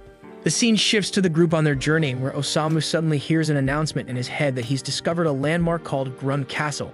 The voice makes him want to crawl into a hole and die, and Nerm notices his distress and he's a bit concerned. Nerm mentions it to the others, but they brush it off. This sort of thing has become all too common. Tama then casually asks Nerm to take her place driving the coffin. Nerm isn't thrilled, but he steps in anyway, and soon the city of Grund comes into view. As they approach the gates, they spot an inspection checkpoint. Tama confidently assures them she can get them through, claiming she's somewhat of a local celebrity. But as soon as the guards recognize her, they surround the group and promptly arrest them. The scene cuts to them in a dank dungeon, where Annette is praying to God for deliverance, but it's clear that divine intervention isn't coming. Nerm mentions that the guards have taken Tama to another cell and starts speculating that they might be in this mess because of her. He even wonders if Tama had the guts to steal from royalty or commit some other heinous crime. Annette, loyal as ever, defends Tama, insisting she's no thieving cat. Meanwhile, Osamu, in his twisted way, is getting excited about the possibility of execution, pondering all the different ways they might be put to death. Nerm tries to stay practical and suggests they escape, even if it means leaving Tama behind. He begins picking the lock, much to Annette's dismay, who believes a valiant warrior shouldn't be skilled in such dubious arts. This depresses Nerm, while Osamu angrily laments that his dreams of a grand execution are being dashed. All the noise they're making attracts the guards, who quickly discover their escape attempt and bind them with ropes. Osamu, still weirdly optimistic, asks if they're going to be executed, and the guards can't help but think he's a total creep for actually being happy about it. Later, Osamu and the others are brought before King Siberian. The minister Briard informs them they'll be executed for their crimes. Annette and Nerm are baffled, having no idea what crimes they're being accused of. The king then reveals that they're being sentenced for kidnapping his daughter Matilda, and it's a crime worthy of execution in his eyes. Tama then strides into the throne room and immediately clears the air, telling her father that she wasn't kidnapped. The twist is that she's actually the princess of this nation, and Tama explains that she's been traveling to different countries to hone her martial arts skills, and that she met the group during her journey. She then turns to Annette, asking her to back up her story. Realizing that Tama is royalty, Annette quickly switches gears, sucking up to her and speaking in a formal tone, confirming everything Tama said. Tama, though, tells her to chill and not to treat her any differently, and then asks her father to release her friends. The king, however, isn't budging that easily and says that he'll only let them go if she agrees to do as he says. Specifically, he wants her to swear to stop her reckless adventures and start acting like the royal she is, just like her late mother. Tama isn't thrilled with this at all, but considering her friend's safety, she reluctantly agrees to her father's terms. She tells her friends that this is where their journey together ends and leaves, thanking them for everything. Osamu and the others are then released, and we catch up with them later at a tavern. Nerm is devouring food like there's no tomorrow, while Osamu, still hung up on missing out on his grand execution fantasy, swallows a bunch of poison pills in a depressed daze. Nerm remarks on how shocked he was to learn that Tama is actually a princess, and Annette agrees. She's worried now, realizing she might have been a bit too casual with Tama and hopes she won't get executed for it. Annette muses about how they've been calling her Tama despite her having a beautiful name like Matilda. Overhearing this, a waitress named Fawn chimes in, asking if they know Princess Matilda. She introduces herself as the lady-in-waiting who used to serve the princess and is curious if they're friends with her. Merrim casually informs Fawn that they were traveling with Matilda up until yesterday when the king hauled her back to the castle. He shrugs, saying it's understandable since she's well a princess after all. Osamu senses there's more to Tama's life than meets the eye, and he's curious to learn more. He wonders aloud if Fawn can shed some light on Tama's story. He mentions that when he first met Tama, she was trapped by a tree monster, and now she's been confined to the castle by her father. He finds her intriguing, despite her royal status. Annette quickly warns him not to dig into Tama's past, reminding him that she's a princess, while Nerm advises him to stop calling her Tama so casually. But Osamu doesn't care about her title. To him, she'll always be Tama. Hearing his genuine sentiment, Fawn agrees to share Matilda's past. Meanwhile, elsewhere in the castle, Tama reflects on the surprise on Nerm and Annette's faces when they discovered she was a princess. She notes that Osamu, in contrast, remained his usual self, and she wonders what they're up to now. Just then, she notices a man standing on the roof of the throne room, and suddenly, the roof collapses. The king rushes to see what's happening and finds a man casually sitting on his throne. The man expresses excitement at the thought of tasting demi-woman flesh. The king demands to know who he is, and the man introduces himself as Kaibara, claiming to be one of the 7 heroes who defeated the Dark Lord and saved the world. However, he now goes by the title Fallen Angel of Gluttony, and the king realizes with horror that Kaibara is one of the infamous 7 fallen angels. The king is shocked and wonders why Kaibara has come here. Kaibara calmly explains that he intends to devour the entire nation. Sensing Kaibara's overwhelming power, the king realizes that he is gifted. The soldiers accompanying the king refuse to let Kaibara have his way and charge at him. But Kaibara, using his gift, summons enormous fangs that devour the soldiers. He chews them thoroughly, but he's unimpressed by their taste, explaining that he's rather particular about what he eats. He then tells the king that he has a preference for the flesh of women, especially the tender meat of a demi-woman. The remaining soldiers are visibly angered by Kaibara's arrogant demeanor, but the king orders them to hold back, and Briard realizes that the king himself is preparing to fight. The king declares that Kaibara won't leave the throne room alive and readies himself for battle. Kaibara is thrilled at the prospect of facing a warrior king and tries to devour him with his monstrous fangs. However, the king skillfully fights off the attack and strikes back with a powerful thunder-based martial arts technique. But to the king's shock, the attack has no effect. Kaibara laughs, explaining that while such a blow would have killed a normal person, his body is currently as tough as steel since he recently devoured a bunch of golems. Unfazed, the king begins to prepare his ultimate technique. Seeing this, Briard realizes that the king intends to eliminate Kaibara rather than capture him. The king confirms this, stating that a bastard like Kaibara doesn't deserve mercy after slaughtering his men, so he vows to destroy him with a single decisive strike. But just as he's about to unleash his attack, Matilda enters the room. Kaibara's eyes light up with twisted excitement as he finally lays eyes on a beautiful demi-woman, and Matilda's heart sinks in terror as she recognizes him as the monster she had sensed before. Determined to fight, she tears her skirt to prepare herself for battle, but her father sternly orders her to stay back, telling her that she can never replace Leon. Back at the tavern, Fawn reveals that Matilda once had a twin brother named Leon, who was the crown prince destined to inherit the throne. With Matilda's kindness and Leon's valor, everyone believed that their nation was headed for a long era of peace. But 10 years ago, tragedy struck when a storm caused a cave-in, killing Prince Leon and the Queen on their way back to the castle. The king was devastated by their deaths and fell into a deep depression. Matilda was unable to bear seeing her father so broken, so she made a bold decision.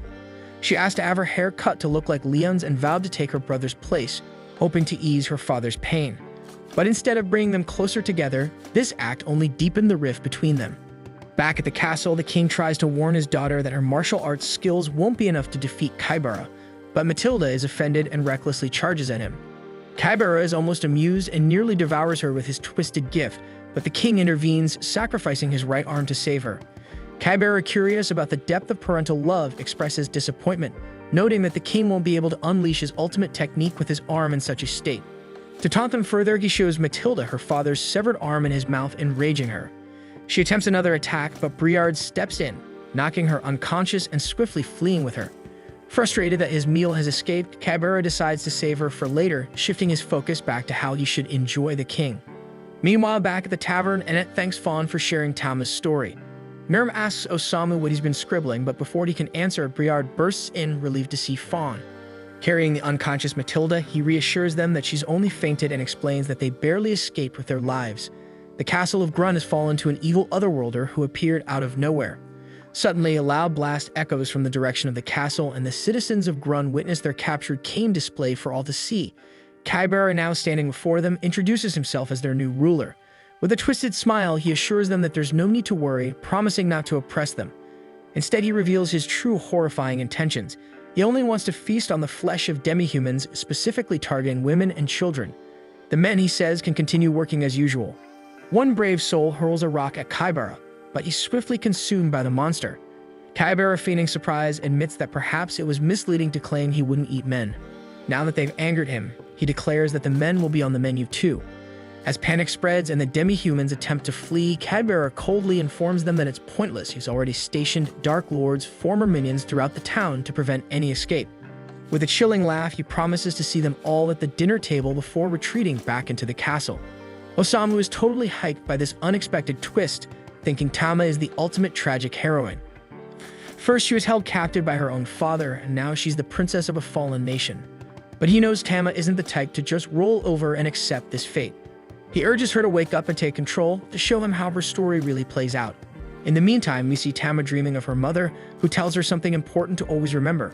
Tama wakes up suddenly and realizes she's in Fawn's house. She steps outside, surprised to see her friends there, and asks what's going on. Briard breaks the news that Kaibara has taken over the royal capital and is literally trying to eat the citizens. Tama is so furious now and tries to bolt for the castle, but Briard holds her back. She insists she needs to stop Kaibara, but Fawn also steps in, warning her that she doesn't stand a chance, especially since even the king was defeated. Tama is still fired up, points out that her father lost because he was trying to protect her. She feels it's her responsibility to protect the nation in place of her late brother. She's adamant this is her fight, but Annette jumps in, mentioning the tragedy of Aklolan Pass. Fawn's earlier story made her recall the event that claimed the lives of 2 royal family members a decade ago.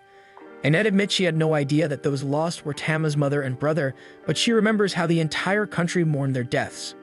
Annette continues, saying that this shows just how much the royalty is loved by the people. If it were to lose Tama too, all hope would be lost. She asks Tama to let them handle this fight, hinting that they have a secret weapon for dealing with otherworlders. Osamu then rallies Annette, Nurm, and Melos, telling them it's time to move. As the 4 head off the castle, Briard looks at Matilda and says she's got some really good friends. The scene cuts to Osamu and the crew of the castle, where they run into 2 ogres guarding the gate. The ogres casually mention that they've been ordered to kill anyone who crosses their path. Annette steps up, ready to fight them solo, but Osamu interrupts, stepping forward with a wild idea. He calmly tells the ogres that they're not here to fight, they are here to be eaten. Osamu explains that he was deeply inspired by the king's speech earlier, revealing that he's always been obsessed with thoughts of death and how he might go out. But it never crossed his mind to be eaten alive, and now he's all in. He even asked the ogres to let the king know that someone eager to be eaten has arrived at the castle. The ogres, baffled, exchange looks, probably thinking Osamu is some kind of deranged freak. Meanwhile, Osamu grows impatient, annoyed that they're delaying his grand exit. Fast forward, and Osamu and the others find themselves locked in a cell yet again. Annette is desperate and prays for divine intervention, but when nothing happens, she begins to lose faith. Osamu is surprisingly calm and tells her to chill out. Death is just part of the plan, but now isn't his time to go. He turns to Nurm, instructing him to pick the lock. Meanwhile, the scene shifts to Briard bringing some soup to Tama back in town, only to find her rune empty. Back at the castle, Kaibara is flipping through a register, deciding who to eat first. Then the gatekeeper ogres arrive, informing him about the strange human who actually wants to be eaten. Just then, Tama bursts in after having dealt with the gatekeepers, and Kaibara grins with satisfaction. His meal has come to him willingly. Tama suddenly recalls her childhood, sitting on a tree branch, watching as her father trained her brother Leon in the art of fighting. Leah, despite being naturally gentle and hating the very idea of violence, was pushed into learning how to fight. Tama, on the other hand, was a fiery tomboy, burning with the desire to learn those very same skills. But every time she asked to join in, her father would shut her down, telling her to get back to the kitchen with her mother, as if that's where she belonged.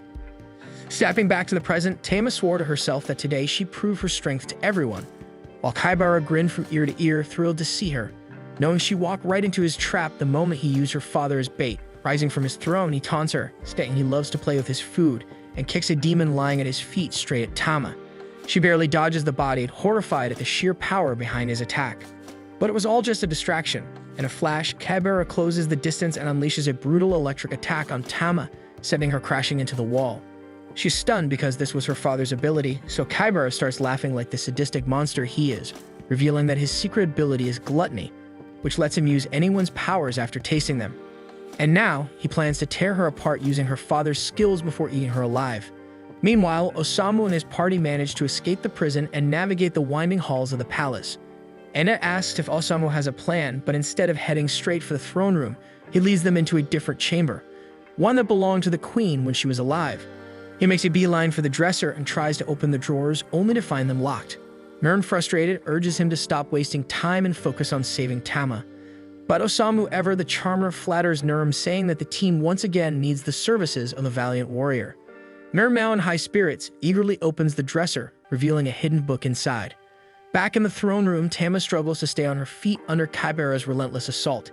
He's too fast, too strong, appearing behind her in an instant and delivering a brutal kick that sends her flying.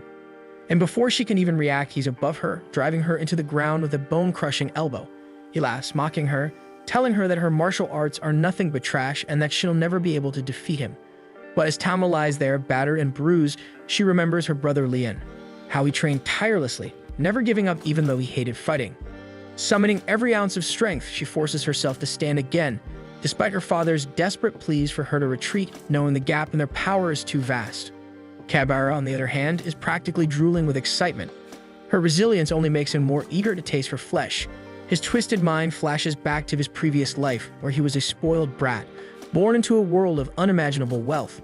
His parents indulged his every whim, showering him with 5-star meals and luxuries, but none of it filled the gaping void inside him.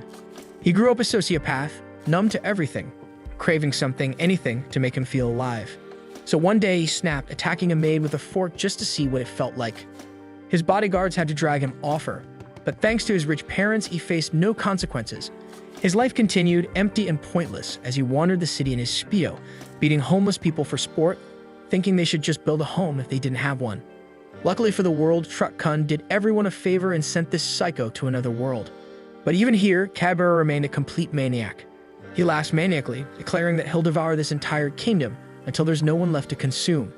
He lunges at Tama, jaws wide open, ready to tear into her, but suddenly, his jaws freeze in place and we see Osamu standing in front of Tama. Kaibara eyes Osamu with a mix of confusion and disdain, wondering who this strange-looking man could be. Osamu then casually insults him, saying Kaibara's story is even worse than Shadowhunter's, a low blow that clearly gets under Kaibara's skin. Kaibara gets ticked off by this and tries to snap at Osamu with his jaws, but to his shock, he finds his jaws unable to move. Confusion washes over Kaibara as he starts wondering why his instincts are screaming at him to back off from this guy. Just then, Annette and Nurm show up, backing up Osamu and declaring that he's here to dish out some divine punishment. They tell Osamu to write a story about Kaibara and send him packing back to his original world. But Osamu, being the absolute legend that he is, flat out refuses. He dismisses Kaibara as a waste of ink, saying his story is so pathetic, it doesn't even deserve to be written. This sends Kaibara into a full-blown rage, and he unleashes his lightning strike, blasting everyone away and vowing to kill them all before feasting on the princess. Meanwhile, Tama is struggling to get back on her feet, guilt-ridden and blaming herself for the injuries her friends have sustained. But Osamu, cool as ever, doesn't even flinch. He hands Tama a stack of pages, telling her that this story is dedicated to her. As she grabs the book and flips through the pages, they begin to glow and lift into the air, swirling around her like a protective aura. Kaibara is still fuming and tries to zap Nurm with another thunderblast. But Annette steps in, blocking the attack with her shield, questioning whether Osamu's abilities work on ordinary people too. Osamu then turns to Tama, praising her resilience and kindness, acknowledging how she was willing to sacrifice herself for the happiness of her friends. He explains that her attempts to take on her brother's role and help her father move on from his death were noble but ultimately unrecognized. Osamu tells her that she has two choices. She can either become the ideal princess her father wanted or step into her brother's shoes as the prince. But that he drops the real wisdom bomb, telling Tama that her path is her own, shaped by her unique experiences. He urges her to live the life she wants, and with those words, the chains that had held her back for so long finally shatter, and for the first time, Tama truly feels free. Then a bright golden glow radiates from Tama as the crest of the divine beast appears on her hand, flooding her with a surge of energy. She stands tall once again with her resolve unshaken, while Kaibara sneers, turning to mock her. He quips that if this were some cliché anime or manga, she'd probably beat him now and waltz off into a happy ending. But since this is real life, he assures her, none of that is going to happen. He promises that she and her friends will die right in front of her, and he'll savor every moment as he devours her alive in front of her father. Tama, though, isn't rattled by his twisted threats, while Osamu casually lights a cigarette and tells Kaibara to give her a shot because he might just be shocked by how strong a modern, independent woman can be. Without a second's hesitation, Tama rushes at Kaibara, who tries to electrocute her away, but she expertly finds an opening and lands a punch that sends him reeling. Stunned by the unexpected blow, Kaibara barely has time to recover before she headbutts him like a charging ram, knocking him off balance. The infuriated Kaibara then tries to unleash a massive attack, but Tama is already in the zone, activating a special ability known as 100 Fangs, which slashes through Kaibara's body with relentless precision, and he drops to the ground, dead in his own pool of blood. Then the exhausted Tama collapses as well, and her father rushes to catch her while Annette hurries to heal her. Then Osamu strolls up to the king, handing him the book that belonged to his wife. The king is deeply grateful and thanks Osamu for his help, but Osamu, ever the cool-headed writer, tells him to thank his daughter instead. She was the one who did everything, he merely penned a story he found interesting. But just when they think it's all over, Kaibara's body starts to levitate, rising into the sky as it undergoes a grotesque transformation. He resurrects as a monstrous centipede demon abomination. Even Kaibara himself is startled by what's happening, but then he remembers. He secretly had consumed the flesh of the previous demon king when they killed him. That dark act has now turned him into an even more powerful demon, far stronger than before. The king watches in despair, wondering if this is truly the end, as Tama lies exhausted and unable to fight. Just as Kaibara prepares to strike, his head is suddenly cleaved clean off by a swift blade. Everyone's eyes widen in shock as the daughter of the previous demon king, Waldelia, steps into view. The entire room freezes in shock, the king himself wondering what on earth is going on today. Waldelia, however, pays them no mind and walks straight up to Kaibara's twitching body, and when he recognizes her, he starts mocking her, bragging that her father was a tasty meal. This enrages Waldelia, and without hesitation, she channels a powerful dark magic beam that not only obliterates what's left of Kaibara's head, but also blows a massive hole through the castle's roof, leaving no trace of the abomination behind. Tama and the others immediately brace for another fight, expecting Waldelia to turn on them. But Osamu, unbothered by the chaos, casually appears behind the demon princess and asks if she feels better after her revenge. Waldelia is taken back to see Osamu alive, especially after she was sure she had killed him. She briefly stares him down, but rather than attack, she simply retreats to her dragon with a chilling promise to kill him the next time they meet. As the night finally gives way to dawn, a few weeks pass and Osamu and his party prepare to leave the Beast Kingdom and continue their journey. But much to the group's dismay, Tama has decided to stay behind to help her father. Back at the castle, the king comes to a realization. Tama, with her wild spirit and thirst for adventure, is not cut out for the life of a princess. She can't sit still and is always seeking the next thrill. So he decides to let her go, freeing her to rejoin her friends on their journey. Tama rushes out, overjoyed, only to find Nurm struggling to drag Osamu's coffin, a cumbersome task that Nurm clearly isn't good at. Seeing her return, Nurm brightens up knowing she's there to help drag that ridiculous coffin into whatever wild adventure awaits them next. Our group finally arrives at a colossal tree, but despite Osamu's enthusiasm, his face tells a different story. This is the legendary World Tree, a holy symbol said to protect the nation and bless anyone who visits it, and nestled beside it is a quaint little village. Tama is dying to be the one to explain all this, but Annette brushes her off like she's invisible. Annette suggests they stop by the village to pray for safe travels, but Tama isn't about to let that snub slide. Meanwhile, Osamu, with his usual dark humor, tells the girls to hurry up and drag his coffin. But everyone's in for a shock when they discover that the once peaceful village has turned into a chaotic casino town. The villagers, who once lived simple lives in harmony with nature, are now a rowdy bunch, stabbing each other over God knows what. Osamu, out of sedation pills and fresh out of hope, starts wondering if there's a good tree around to end his misery. He even has to be told to stop munching on pebbles because the others want to go to talk to the mayor.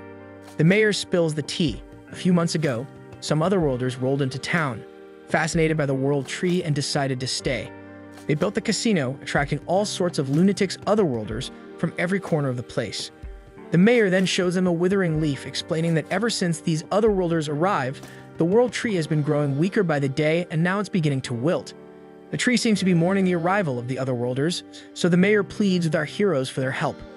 Osamu has a request of his own and asks the mayor if he can fill his container with sedation pills. But before anyone can answer, a stranger who overheard their conversation boldly declares that he will save the tree. He's another worlder named Yamada, so naturally our heroes brace themselves for a potential fight. Yamada insists he's not like the rest of the crazies, he genuinely wants to bring peace, so Anna is now eager to help Yamada save the world tree. But when she turns around, she realizes that Osamu has already disappeared. Osamu feels unusually light on his feet and notices his posture has straightened out. His mind and body are in peak condition, which he absolutely despises. Then as he wanders, he spots a cave with smoke billowing out, immediately assuming it's a den of iniquity. Rushing over, his suspicions are confirmed. It's a seedy, corrupt place. So Osamu asks if he can join the debauchery party, but before he can settle in, a mysterious girl appears, offering to take him somewhere even more fun. This fun turns out to be a bar, and the girl assumes Osamu's had one too many drinks. But Osamu, ever the drama king, explains that his life is so unbearably sad that he's trying to drink himself into death. The girl, unimpressed by his melodrama, explains that the cave is where people addicted to the world tree's pain-relieving leaves go to waste away. Then Osamu laments how the thought of his body becoming healthy keeps him up at night, so the girl offers to help him fall asleep, claiming all he needs to do is watch her dance.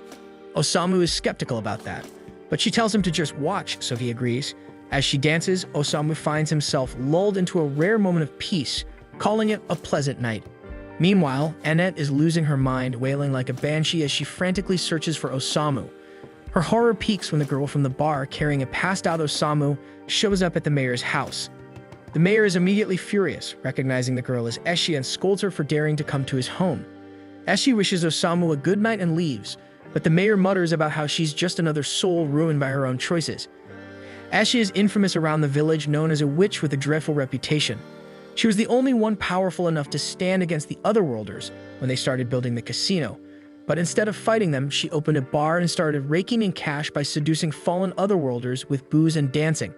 The villagers despise her, labeling her a treacherous witch who sided with the enemy. Yamada, ever the self-righteous hero, decides that Eshi, just like the otherworlders, must face justice. The mayor is pleased with Yamada's resolve and eagerly begs him to save their town. The next day, Osamu heads out, but Anna tries to remind him that the battle against the otherworlders is about to kick off. Osamu, in his typical nonchalant fashion, replies that he never signed up for that nonsense in the first place. All he wants is the peace he finds at the bar. Annette, not one to give up easily, tries to stop him, but Yamada steps in, saying it's pointless because Osamu's already fallen under the witch's spell. Annette refuses to just let him go, but Yamada reassures her that once they fix the town, Osamu will snap out of it.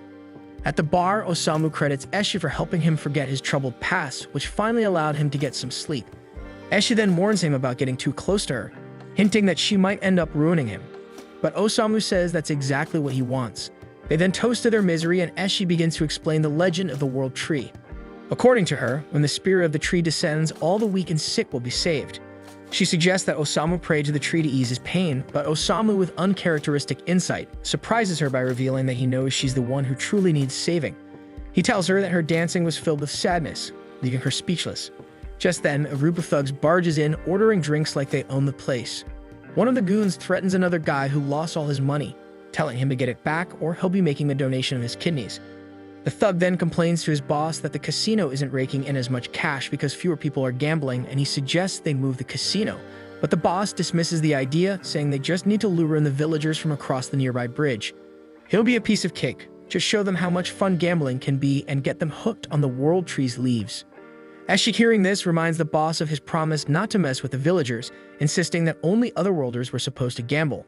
The boss shrugs it off, saying it's unavoidable now, and points out that she'll make a lot more money with the added customers. But Eshi, not caring about the cash, fires back, reminding him that she paid him a hefty sum in protection money to keep his hands off the villagers across the bridge. The boss completely ignores her and orders his goon to start hooking some of the villagers on the leaves. So Eshi tries to stop him, but he coldly tosses her aside. Osamu then goes to Eshi and says, "Women like you shouldn't be called witch because you're actually an angel." Just then, the ground trembles and the thugs are shocked to discover that part of their casino has been destroyed. Yamada steps forward, telling the thugs that it's time to face justice, and he doesn't exclude the so-called witch. He gears up to deliver his judgment, but Osamu shows up, visibly annoyed that Yamada has ruined his peaceful day. Osamu can't stand self-righteous people like Yamada, and Yamada in turn calls Osamu a disgrace to the Otherworlders. He tells Osamu to think carefully about his next move, but Osamu just plops down uninterested. Osamu has never respected anyone who tries to lecture him, and he isn't the type to listen to a lecturer either. Determined to show Osamu what righteous behavior looks like, Yamada takes down all the thugs in one swift move, his power of judgment erupting like a force of nature. The thugs, realizing they're no match for him, decide to flee. Eshi then thanks Yamada for saving the town, and Yamada feels a sense of satisfaction, thinking she has finally come to her senses. The townspeople quickly rally around Yamada, hailing him as their hero, but they turn on Eshi, branding her a traitor. They accuse her of working with the Otherworlders and speculate about how much money she made from her so-called betrayal. Yamada tries to defend her, insisting she's changed her ways, but the mob isn't convinced, and they demand that she leave the town immediately. That's when Osamu steps in, standing between Esh and the angry crowd. He bluntly tells them that all people are worthless scum.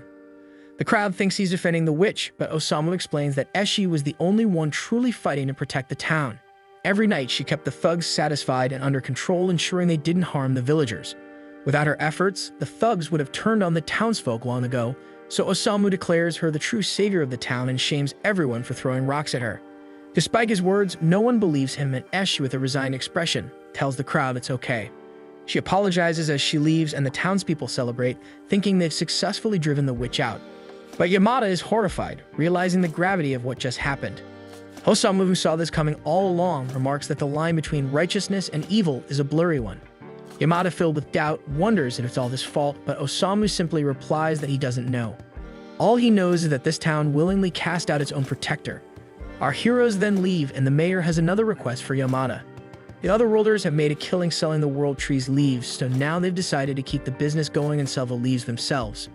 Yamada is horrified to hear this, but the mayor, unfazed, explains that the World Tree will eventually be revived and will bless them with even more.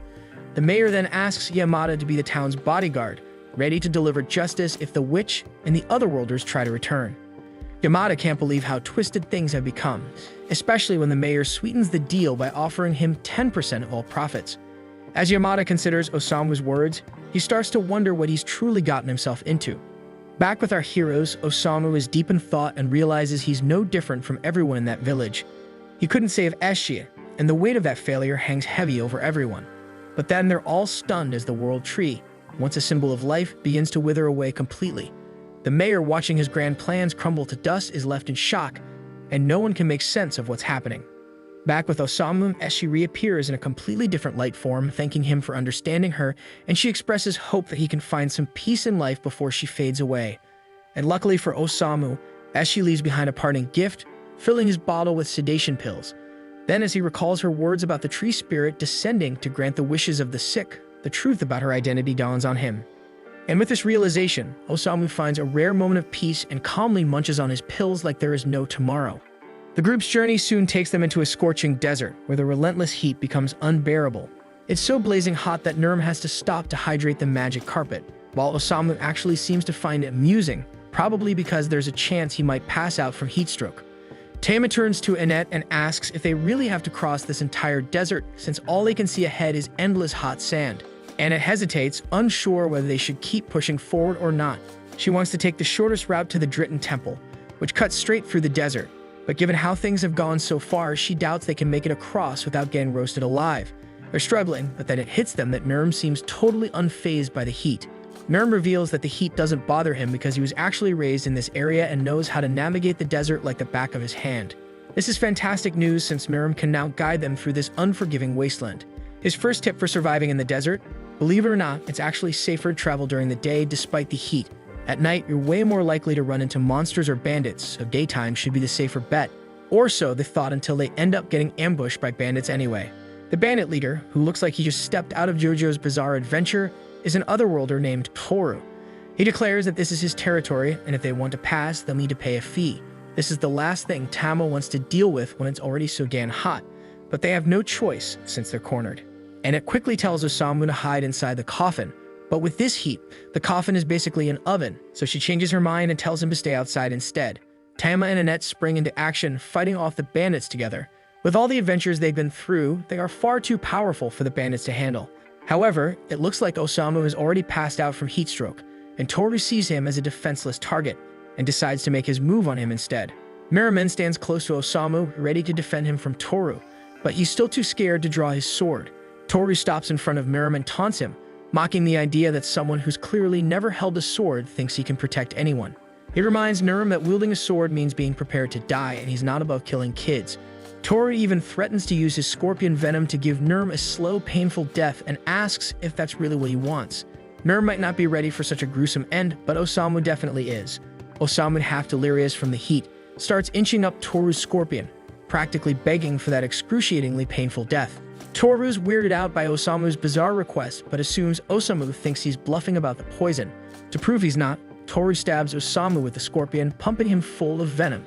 Any normal person would be writhing in agony by now, but instead, the scorpion keels over and dies after injecting Osamu. Osamu, looking disappointed, mutters about still being alive, while Toru is left devastated over his dead scorpion. So Toru is now enraged and charges at Osamu, ready to make him pay. Nurm, still paralyzed with fear, doesn't draw his sword and just stands there as Toru moves in to smash Osamu's head. But just before he can, a beast's howl echoes through the desert. Toru's gang recognizes the sound of a desert wolf and knows they need to get out fast. So Toru reluctantly orders a retreat, swearing vengeance for his scorpion. With the danger gone, Annette starts healing the hole in Osamu's chest. But despite winning the battle, Nurm feels downcast, ashamed that he couldn't find the courage to fight when his friend needed him most. Tama steps over, trying to lift Nurm's spirits, saying it's not a big deal if he was too scared to act this time. He can just step up the next time they're in a fight. After Annette finishes healing Osamu, Nurm apologizes for not being able to protect him. Nurm is beating himself up, calling himself a coward, but Osamu steps in and reassures him, saying it's not his fault. No one starts out as a hero. People become stronger by facing their failures and pushing forward despite them. He tells Nurm not to be so hard on himself. Meanwhile, Annette is worried about the beastly sound they heard earlier and doesn't want to stick around, so she asks Nurm to lead the way. Feeling a bit more hopeful now that he can be useful, Nurm guides the group to the place where he grew up.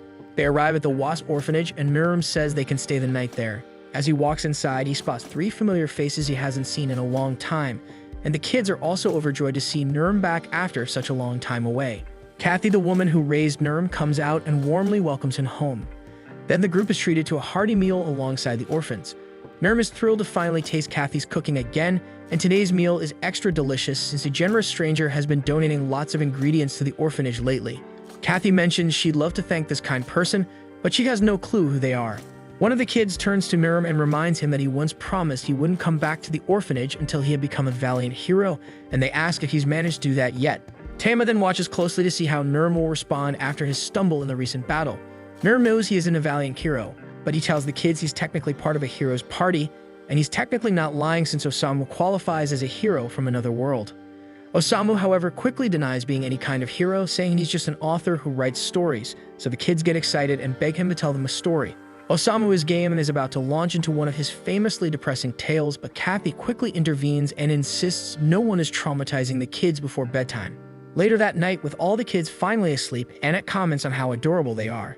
But suddenly, the eerie sound of the monster from earlier fills the air, and this time it sounds dangerously close. Kathy rushes out clearly shaken and tells them it's the howl of a wolf that's been terrorizing the area recently. The sound of its howling nearly scares Kathy to death every night, so she worries sickly about the children's safety by locking the door and firmly warns everyone that if they want to make it through the night, they need to stay inside no matter what. Meanwhile, Osamu, being his usual unpredictable self, is out on a casual night stroll and stumbles upon the aftermath of a gruesome massacre. Now, if this were a horror movie, the smart move would be to turn around and pretend he never saw anything, but Osamu, thinking this might get interesting, decides to press on. Back at the orphanage, everyone seems to have fallen asleep, and nobody has noticed that Osamu is missing yet. Tama then, in her sleep, accidentally punches Nurm square in the face, jolting him awake. As he blinks in confusion, he spots a shadowy figure lurking outside the window. Remembering Kathy's warning about the wolf prowling the area, Nurm feels a wave of fear, but he's determined to protect everyone. He grabs his sword and heads outside to check if anything's amiss. As he ventures out, Nurm bumps into a man carrying a basket of vegetables. At first, he thinks the guy might be a thief, but the man insists he wasn't doing anything shady, even if his face screams otherwise. Nurm quickly realizes that this must be the mysterious person who has been secretly delivering food to the orphanage. He asks the man why he doesn't just deliver it openly, mentioning that everyone would love to thank him. The man says he doesn't need any thanks, he's content just watching the kids' happy faces from the window, which is admittedly a bit creepy but also kind of sweet in a weird way.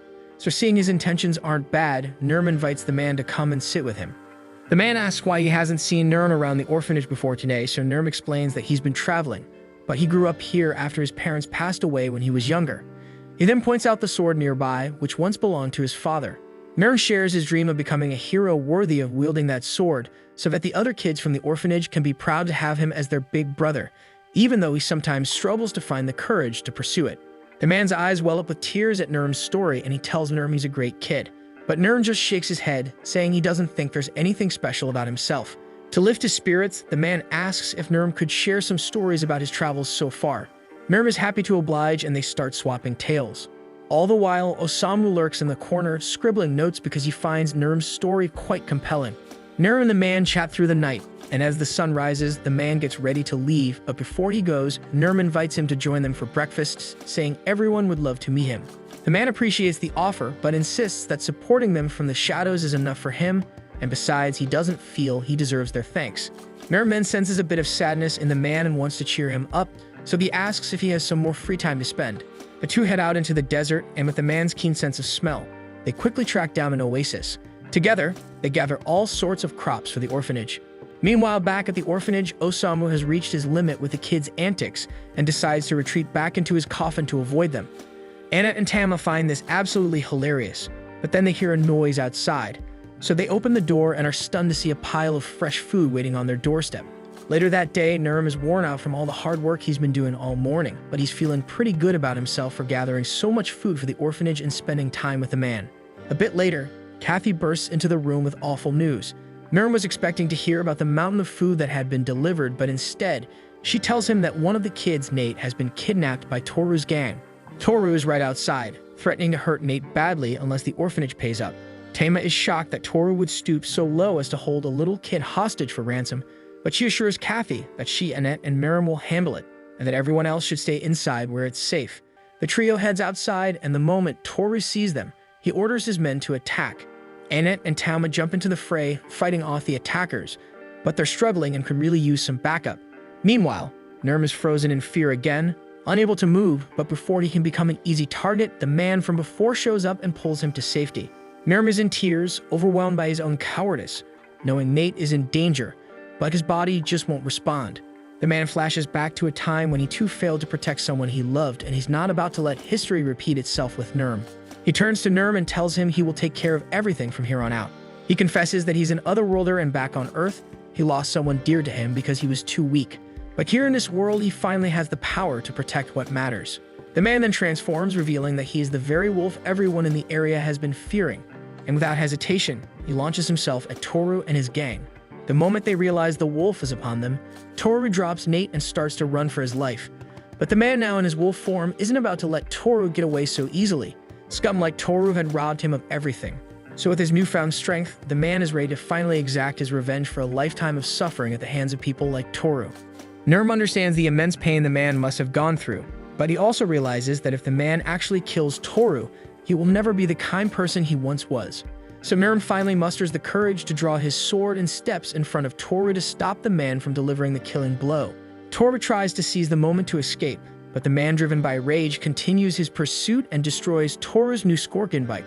Just as the man is about to finish Toru off, Nurm blocks his path again and drops his sword, appealing to the man's sense of humanity. This is enough to break through the man's bloodlust, and he snaps back to his senses, ashamed of how monstrous he had been acting. Nurm then extends a hand to the man, telling him it's okay, and they all head back into the orphanage to hear his story. The man reveals he had been alone for a long time, having lost his parents at a young age. But one day, a kind boy reached out to him and showed him the warmth of friendship. But those happy days were short-lived. The boy was cornered by bullies and beaten down. The man witnessed the whole thing but knew he was powerless to help, so he turned away and wheeled himself out of there, right when Truck-kun struck. Osamu's ability activates, and he comments that although he thinks the man acted cowardly, he is still kinder than most people. Even with the power of his gift, the man chose to use it to scare off evildoers rather than succumbing to the darkness. The man realizes he's being called back to Earth and expresses his gratitude, saying he's glad he got to meet everyone. Moments later, he vanishes and wakes up back on Earth, just as Truck-kun begins to leave. Looking up, he sees the kind boy coming over to check on him. Overwhelmed, he breaks down in tears, thankful to see his friend again. Back at the Demon Lord's castle, one of the 7 evil heroes learns that Keibara was slain during his attempt to take over Grun, and another of their number, Sengoku, is struggling in the desert against the dwarven strongholds. They had made the mistake of underestimating the dwarves' allies from Hellshin, and he begrudgingly admits that the so-called Wizard of Hurricanes is truly a force to be reckoned with. We cut to the desert, where a bloody battle is raging and the dwarven forces are fighting fiercely. The priests are present to lend their support, but Wolf seems more concerned with the fact that he's out of booze.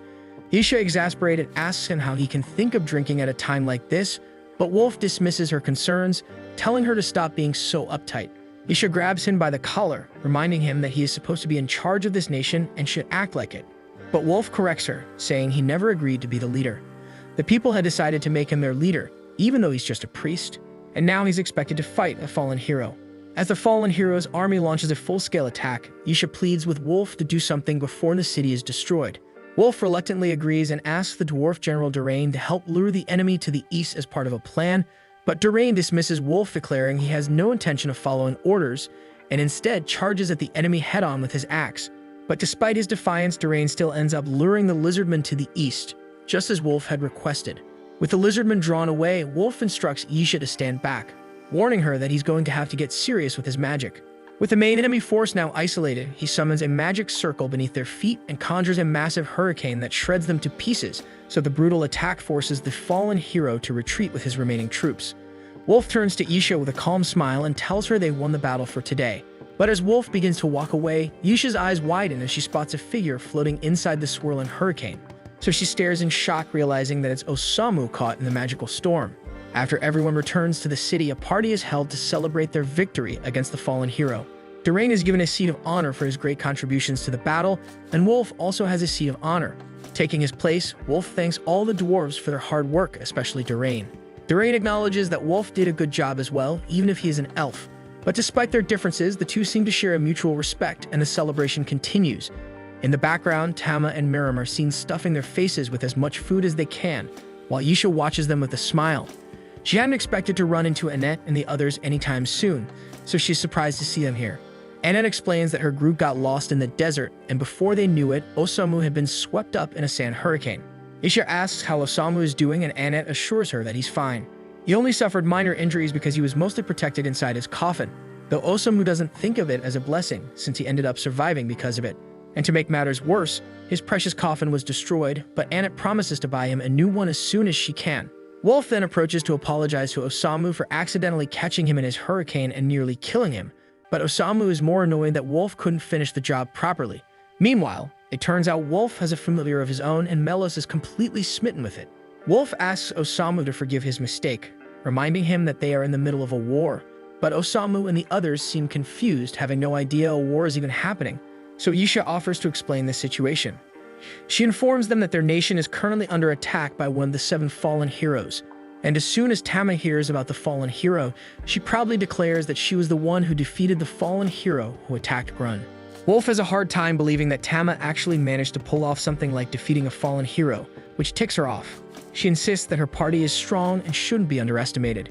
To back her claim, she mentions that Osamu has the ability to send otherworlders back to their original worlds. Wolf, however, is unfazed, saying he already heard about it during a church meeting, and in his opinion, such an ability is unnecessary.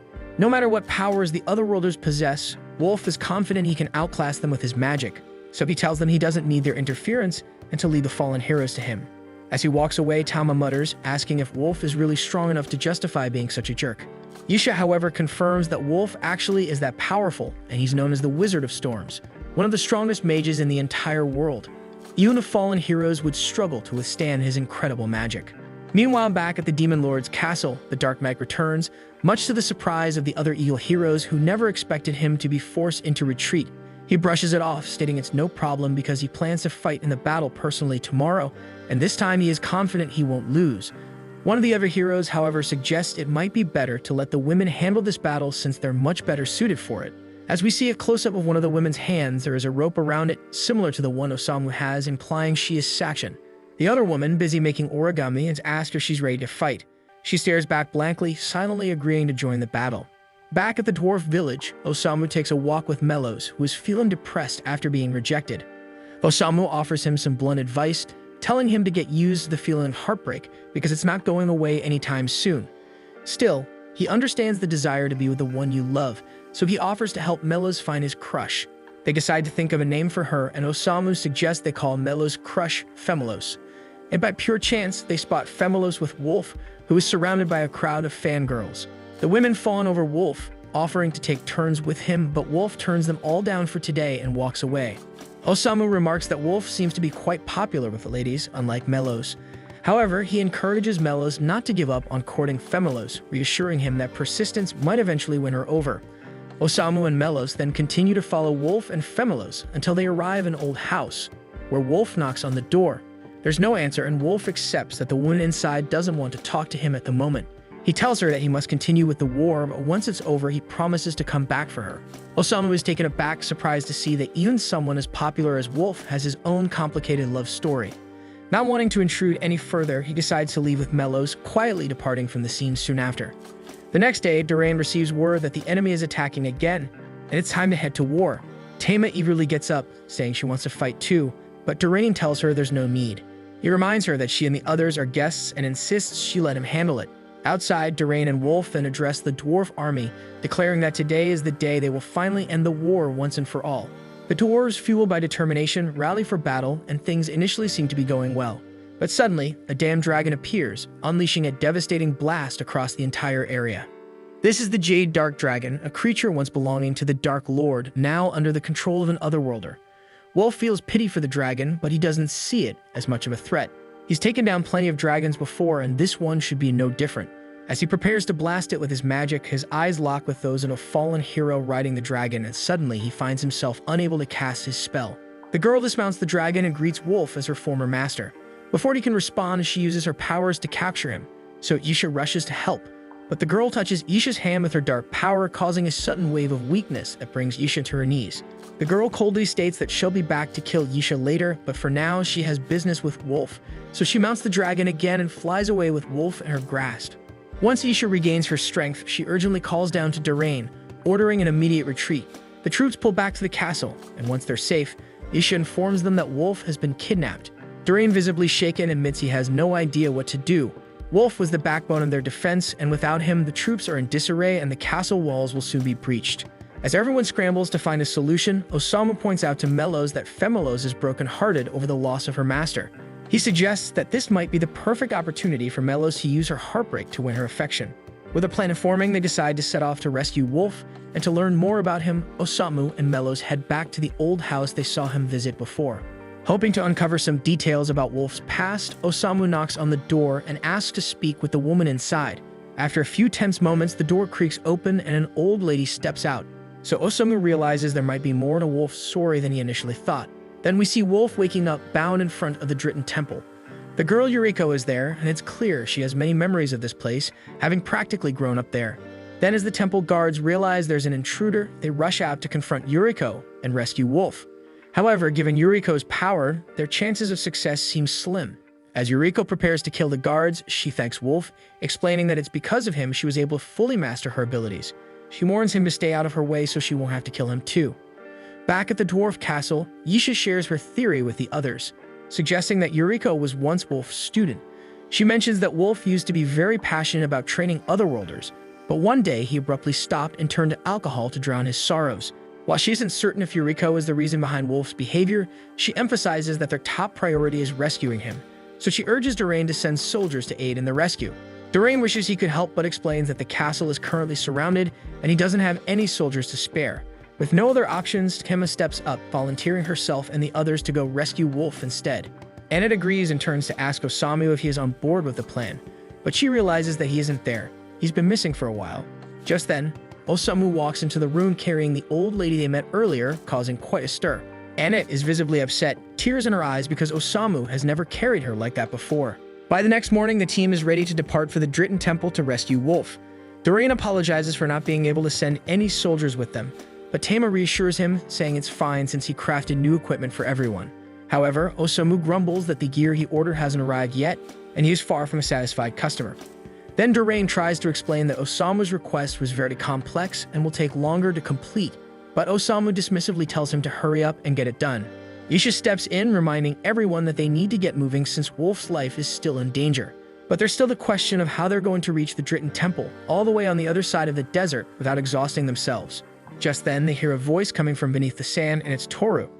Tama assumes Toru is here to pick a fight again, but he quickly assures her that he isn't looking for trouble.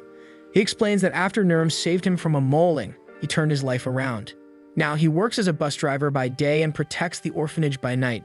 Tama and Nurm have never heard of a bus before, so Toru decides to give them a demonstration using a random desert tiger nearby. He uses his ability to transform it into a tiger bus and invites everyone to hop aboard. Everyone climbs on, but when Osamu tries to board, Toru gives him a Sparta kick, knocking him back on his ass, and tells him that he's still holding a grudge for the destruction of his beloved Scorpion cycle. With a smirk, Toru drives off, refusing to turn back, leaving Osamu still lying on the ground without any means of transportation, resigns himself to not being much used this time around. However, the old lady pleads with Osamu, asking him to take her to Wolf. Seeing the sincerity in her eyes and recognizing how deeply she cares for Wolf, Osamu decides he can't just give up. Determined to do his best, he agrees to help her get to Wolf, despite the challenges ahead. As the others arrive at the Dritten Temple, Annette spots several guards lying unconscious on the floor. She quickly moves to heal them, but Yisha stops her, warning that traces of magic still linger on their bodies and Annette could be harmed if she touches them. So they decided to come back for the injured later because for now their priority is rescuing Wolf. When they push open the temple doors, they find Yuriko sitting calmly in a chair, with Wolf hanging above her. Yuriko introduces herself as the Otherworlder once trained by Wolf, now known as the Fallen Angel of Greed. Irritated at being interrupted during what she considers an important moment with Wolf, she uses her ability to summon a horde of skeleton soldiers to attack them. Nurm and Toru charge ahead to hold off the skeletons, while Wolf pleads with Yuriko to stop, but she ignores him. Then Annette and Yisha combine their efforts to defeat many of the skeletons, and Tama manages to wipe out a large group on her own. However, it quickly becomes clear that they won't have a moment to rest. The skeletons keep resurrecting.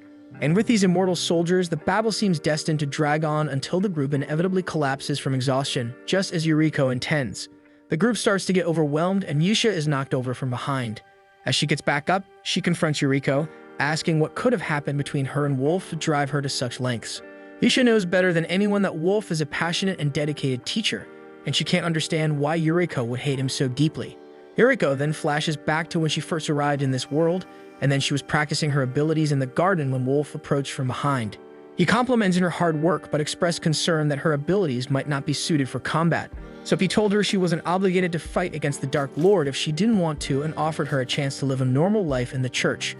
However, Yuriko was determined to join the battle, believing the people of this world needed someone to save them. Wolf respected her convictions and promised to support her as much as she wanted, but he cautioned her not to push herself too hard. Yuriko then admits that Wolf was an incredible teacher, and she cherished every moment of their training. But then one day another hero was summoned, a natural prodigy. Wolf became consumed with training this new hero and stopped giving Yuriko the attention he once did. Determined to prove herself, Yuriko continued to train her powers relentlessly. When she finally made a breakthrough, she ran excitedly to show Wolf, hoping for his praise like before. But when she found him, he was praising the new girl with a warmth and affection he had never shown her.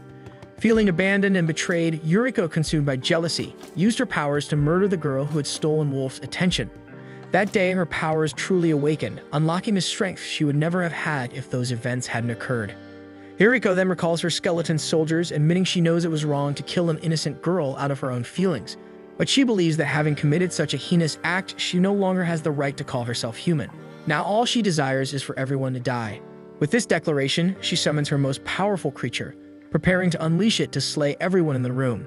However, at the last second, Osamu bursts into the room, crashing through on his new turbo-engine coffin. This was the device he had asked the dwarves to build for him, and he's quite pleased with the results. But right now, he has more urgent matters to deal with.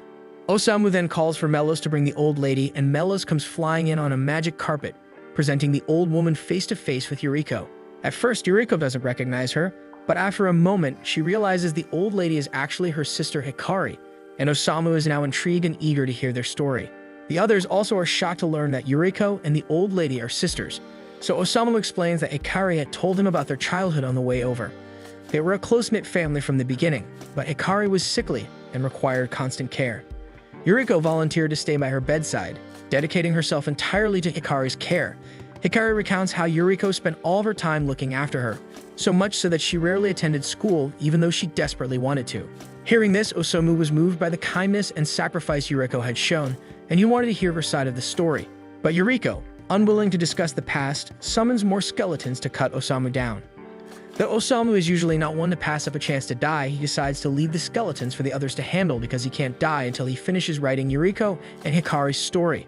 Hikari tries to talk Yuriko out of this madness, insisting that this isn't the real Yuriko. However, Yuriko snaps back, saying Hikari knows nothing about her.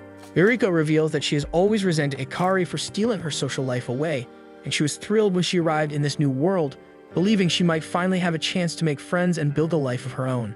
But then Hikari appeared again, and Yuriko felt like everything was taken from her once more. In that moment, Yuriko decided she would never let Hikari stand in her way again. So even if it makes her greedy, she's determined to do whatever it takes to get what she wants. Osamu finds the story increasingly fascinating and steps closer to Yuriko, asking her to tell him exactly what it is she wants. Yuriko, however, refuses to be patronized by Osamu and commands her creature to raise its scythe to strike him down. But just before the scythe can hit Osamu, Wolf leaps in and pushes him out of the way, taking the blow himself. The scythe doesn't sever Wolf's arm, but due to the nature of Yuriko's powers, Wolf begins aging rapidly. Yuriko freezes, horrified, as she never intended to harm Wolf. Wolf turns to Yuriko apologizing, saying he had no idea she felt so hurt by his actions back then. But Osamu cuts him off, telling Wolf to stay out of this. He insists that he wants to write a story about the relationship between two sisters, not between two sisters and a playful bishop. He tells Wolf to just sit down while he finishes his story. Then Osamu turns to Yuriko again and asks her once more what it is that she truly wants. Yuriko tries to fend him off by summoning two skeleton soldiers, but even as they strike Osamu, he is undeterred. He puts his hand on the wall, staring intently into her eyes, and asks again what she really wants. Osamu's unwavering gaze causes Yuriko to calm down, and she takes a moment to truly consider what she wants. She flashes back to the opening ceremony of her high school, where all the girls were being escorted by their fathers. Yuriko, however, was unable to attend because she had to stay by Hikari's side. She had tried asking her father if he would attend the ceremony with her, but he was so focused on making Hikari happy that he barely noticed her. Feeling ignored, Yuriko gave up asking him and watched as he left. Realizing Hikari was asleep and no one would notice her absence, she decided to go to her opening ceremony anyway, even if she had to go alone. But she had only intended to be gone for a few hours, planning to return before anyone noticed. But by the time Yuriko returned to the hospital, she saw the lights on in Hikari's room and knew something must have gone wrong. So she rushed inside and found her father thanking the doctor for his help. And as soon as he saw Yuriko, he walked over and slapped her shit out, furious that she had left Hikari alone just to have fun. In his defense, Hikari could have died without someone watching her, but he utterly failed as a parent in handling the situation. At that moment, Yuriko felt like she didn't matter to him anymore, so she turned and walked away, wandering into the night. That was when Truck Kun decided she was a perfect target. All Yuriko had ever wanted was for someone to pay attention to her. But her desire for acknowledgement nearly resulted in Hikari's death, so she no longer felt worthy of being called a caring sister after what she'd done. Sure, she'd done some terrible things, but her longing for attention didn't make her greedy. Everyone in some way wants to be seen. Yuriko was just a kind girl, awkward and lonely even if she had a considerable kill count. Suddenly, Hikari steps forward and hugs Yuriko tightly with tears in her eyes. She apologizes, realizing for the first time how much Yuriko had suffered because of her. Osamu then asks Yuriko if she knows how Hikari ended up in this world in the first place, and Yuriko shakes her head. He explains that after Hikari woke up in the hospital and days passed without any word from Yuriko, she began to lose hope, unable to imagine a life without her sister by her side. One night, feeling utterly lost, Hikari wandered aimlessly down the street. And that was when Truck Kun might have decided it was time for a second round. Yuriko begins to cry, realizing for the first time how deeply Hikari cared for her. Wolf is watching this and suddenly understands that he failed as a teacher. When Hikari first arrived in this world, he greeted her the way he would any other worlder. But then, Yuriko recognized her sister and ran to embrace her, overjoyed to see her again. She asked how Hikari was feeling, and to their surprise, they learn that terminal illnesses don't cross over to other worlds. In this new world, Hikari was perfectly healthy, and a little while after arriving in the new world, Hikari asked Wolf for a private conversation and requested that he train her rigorously, so she could become strong enough to defeat the Dark Lord. Hikari wanted to fight alone to allow Yuriko the chance to live a normal life in this world. She knew that Yuriko had sacrificed so much to take care of her back on Earth, missing out on enjoying her own life, so to repay Yuriko, Hikari wanted to take on all the responsibilities of a hero here, so her sister could finally have the freedom to be happy.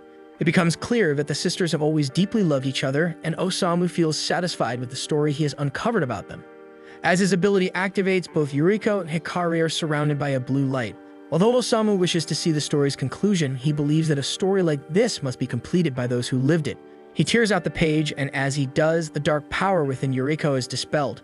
Hikari's youth is restored, along with the lives of all the others who were nearly killed. Yuriko is confused and doesn't understand what's happening, so Isha explains that Osamu's ability is about to send her back to her original world. So Yuriko accepts this calmly and stands to apologize to everyone for the trouble she caused. And then she turns to Wolf and thanks him for giving her the chance to enjoy life, even if it was only for a short time. Then she and Hikari hold hands and step into the portal that sends them back to Earth. Back on Earth, Hikari's chronic illness unfortunately returns, but Yuriko is by her side again. Also, neither of them fully remembers what happened in the other world, but their bond as sisters is stronger than ever.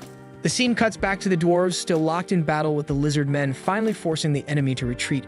One of the dwarven soldiers announces to the king that victory is theirs, but the king, with a stern expression, replies that they won't truly be victorious until Wolf and the others return safely. Meanwhile, the Pope is informed that an otherworlder has been sent away from Samstag, lighted by the mysterious power Yisha had described. The Pope, clearly intrigued, believes that this must be the person he's been waiting for, the one destined to save this world. At the Dritten Temple, Wolf praises everyone for a job well done and suggests they return to Grun Castle.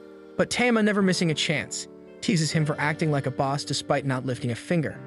Anna tries to calm her down, telling her not to say things like that, but Wolf just shrugs it off like it's nothing. Nurm then tells Osamu they'll be heading back now, but Osamu, ever vigilant, senses something and says someone else is coming. Suddenly, the fallen angel of misery crashes through the roof like Batman. The fallen angel of misery then declares that with greed and gluttony both defeated, he's here to end this charade once and for all. Wolf, in typical fashion, thanks Misery for showing up, remarking that it would have been a shame if things wrapped up without him doing a thing. He then casts a wind spell at Misery, boldly claiming he'll take him down, but the spell has no effect. Misery smirks, explaining that his armor renders magic useless. Toru then steps in and attacks with his skill, but once again, Misery's armor holds firm. Then Tama tries and unleashes her King's Fong in a desperate strike, landing a solid hit, but even that fails to phase him. Misery then draws his sword, ready to strike down Tama, but Nurm leaps in and shatters the blade with his own. Misery, clearly recognizing Nurm's sword, pauses, then leaves with a cryptic warning for Nurm to sharpen his strength. Tama is impressed and gratefully hugs Nurm, calling him amazing for fending off a fallen angel, and the others also join in, commending his bravery. The scene shifts to a lively celebration at the Dwarven Castle. Isha, with a smile, tells Wolf that she's glad the Otherworlder sisters got a happy ending. Wolf, however, doesn't share her optimism. He reflects on how the sisters were unhappy in their original world, and nothing really changed for them here. Summoned for the convenience of others, but all they found was more suffering. So he openly questions the methods of the Pope and everyone at Hell's Hen. As he speaks, Sachin is shown slowly making her way toward the Dwarven Castle, slipping in unnoticed by anyone. Back in the party hall, Osamu encourages Melos to propose to Femelos, pointing out that he did help save her master after all. Nervously, Melos presents her with flowers, but his hopes are dashed as she rejects him instantly. Later, Osamu comforts the dejected Melos, telling him not to take it too hard. He says that sometimes, no matter how much you pursue someone, your efforts just aren't rewarded. As Osamu is speaking, he's taken aback when Sachin suddenly walks by. He stops her, and for the first time, we see her face as she turns to look at him. Relief washes over Osamu as he expresses how glad he is that she made it to this world and is doing okay. He tells her that he has so much to discuss with her, but suggests they should first commit suicide together. His plan is to jump from this height, which he's convinced they won't survive. But Sachin refuses, noting that Osamu has changed since the last time she saw him. There's light in his eyes now, a liveliness she hadn't seen before. Osamu, almost panicked, insists that he's still the same, claiming he's been aimlessly wandering like always. But before the conversation can go further, Tama and the others arrive, saying they were called by Melos. Sachin looks at Osamu, realizing that he's found something more valuable than death in this world. So she quietly decides she can't stay with him anymore.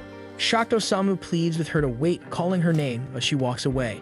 His companions witnessing this scene are surprised to discover that this is the person Osamu had been searching for all along. Later, Annette and the others head to the blacksmith's shop where their gear was made, thanking him for his work. The blacksmith, Rodos, tells them to take good care of the weapons. They remind Osamu to thank him for the coffin too, but Osamu is so preoccupied with what Sachin sent to him, his mind in knots. Annette tries to lift his spirits, but he's spiraling, tormented by Sachin's rejection. In a fit of madness, he starts shoveling poison pills into his mouth.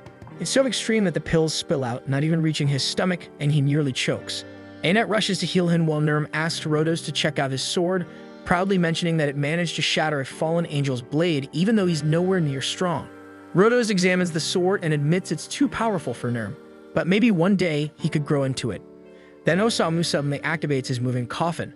Rodos warns that it still needs fine-tuning, and if Osamu isn't careful, it could end up killing him. Osamu, not giving a damn, says that's what he's hoping for and rides the contraption out of the shop. Tama and the rest scramble after him, while Nurm pauses to thank Toru for everything before they leave. The scene shifts to the castle of the Dark One. A tuxedo-clad man notices the fallen angel of misery unusually cheerful today. Sachin walks in, and to his surprise, she's in high spirits too. The 5 remaining fallen angels gather for a meeting, and the tuxedo man wonders how they'll deal with their dwindling numbers. Sachin snaps, telling him he has no right to speak to them like that, as he just sits holed up in the castle, watching from the sidelines. He concedes and then asks how her reunion went with the man she loves. Sachin, with a twisted smile, says he indeed has the power to change the world, and he's still as remarkable as ever, which is exactly why he deserves her. The scene cuts to Annette and the others stranded in a village, completely dumbfounded that they've lost track of Osamu. Annette starts beating herself up, calling herself a failure for not keeping an eye on him and getting them all lost.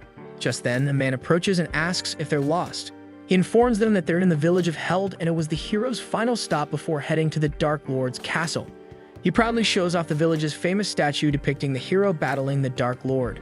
But Tama smirks and points out that the statue looks like the hero is running away rather than fighting. The man sighs and explains that the statue used to show the hero courageously facing a monster, but just earlier, a gloomy-faced man on a strange vehicle crashed into it, causing it to look all wrong. He grumbles about how he hopes that man faces severe punishment, and that's when Annette and the others realize he's talking about Osamu. They rush to leave and track him down, but the man stops them, telling them it's pointless since Osamu was already speeding towards the shrine at the village's edge. He goes on to explain that the shrine is the only passage to Orange, the forbidden land where the fairy queen resides. Hearing this, Tama and Nurm exchange worried glances, wondering if Osamu is in trouble, but the man reassures them, saying that no one can enter Orange without first passing the trials. Meanwhile, we see Osamu already inside a cave, hearing a voice in his head asking if he's seeking the fairy queen's protection and wishing him luck on the trials ahead. Osamu, visibly irritated, dislikes the voice in his mind and retreats inside his coffin for some rest, his vehicle moving forward on its own. Soon enough, he encounters the first challenge, the test of strength conducted by a massive monster. Without even hesitating, Osamu runs the creature over with his vehicle. Then he does the same thing to the monster, conducting the test of intelligence and the one conducting the test of spirit. Back in the village, the man explains to Annette and the others that to enter Orange, one must pass all 3 tests. So far, the only person to ever do so was the hero, who received the fairy queen's blessing. He adds that they should just wait here, as the man they're looking for will eventually return. Annette, however, can't help but wonder what would happen if Osamu somehow manages to pass the trials. But Tama and Nurm, with complete confidence, dismiss the idea, saying there's absolutely no way that's going to happen. Osamu's vehicle finally screeches to a stop inside the cave, only to be yanked into a spatial wormhole. He crash lands on what feels like the softest bed he's ever known, the legendary cushion of the fairy queen. She greets him with a calm smile, mentioning that he's only the 2nd person to ever set foot in this place. Looking around, he wonders if maybe, just maybe, he's finally dead this time. But his peace is interrupted as the fairy twins, Solulu and Alulu, pop up welcoming him to Orange, the land of the fairies. They point out that he's now in the presence of the fairy queen herself. Solulu, visibly irritated, asks how long Osamu plans to sit on the queen's melon, an obvious jab, but Osamu stays put, not caring one bit. Solulu gets pissed, but the queen cools her down with a wave of her hand. The queen, introducing herself as Oberus, explains that she grants protection to those who make it to this sacred place. She continues, saying the fairies long for peace in this world, and it's now this job to accept her blessing and help make that wish a reality. But before granting her protection, she asks Osamu what he thinks is necessary to save the world: trust in others or absolute power. Osamu, dead inside, couldn't care less about these grand choices. He flatly states that the person he trusted has left him, and now all he wants is to die. Solilu fuming demands he pick one of the damn options, but Osamu just shrugs her off. He's had enough of this whole saving the world thing. He flops back down on the Queen's legendary cushion, muttering that after losing his soulmate section, world peace doesn't mean a damn thing to him anymore. Solilu glares at him, convinced there's something seriously off with this guy. Elulu, equally baffled, tells the Queen they might have picked the wrong person. But Oberus, remaining composed, points out that Osamu carries the protection of Eshi, the spirit of the world tree. Solilu is flabbergasted. How could such a pathetic man hold such a powerful blessing? Ober is puzzled and questions why an earnest spirit like Eshi would choose a man like Osamu. She asks what blessing Eshi granted him, and he casually replies, infinite poison pills. The Queen, still baffled, struggles to understand why Eshi would offer such a gift to someone like him. Solilu, clearly fed up, suggests they just send this good-for-nothing back right away. But Oberus reflects, saying that she once gave her blessing to a man called the Hero, who ultimately failed to bring about world peace. Now Zauberberg has plunged into deeper chaos. Elves in the north have rebranded themselves as Helsin, watching the world from afar while 7 fallen humans have defeated the ruler of Dragonkand. On top of that, countless otherworlders have entered the fray, blurring the lines between good and evil. Oberus explains that those with purely righteous hearts, who can only make righteous choices, are powerless to solve this mess. That's why she believes it's no accident that Osamu has found his way here. The world led him to this point, and she assures him that he and his soulmate Sashin will reunite at the end of their journey. She's not asking him to save the world, but simply hopes he'll live a little longer and continue his path. Osamu, surprised by her words, wonders if Oberus is trying to cheer him up. He thanks her, calling her a kind woman.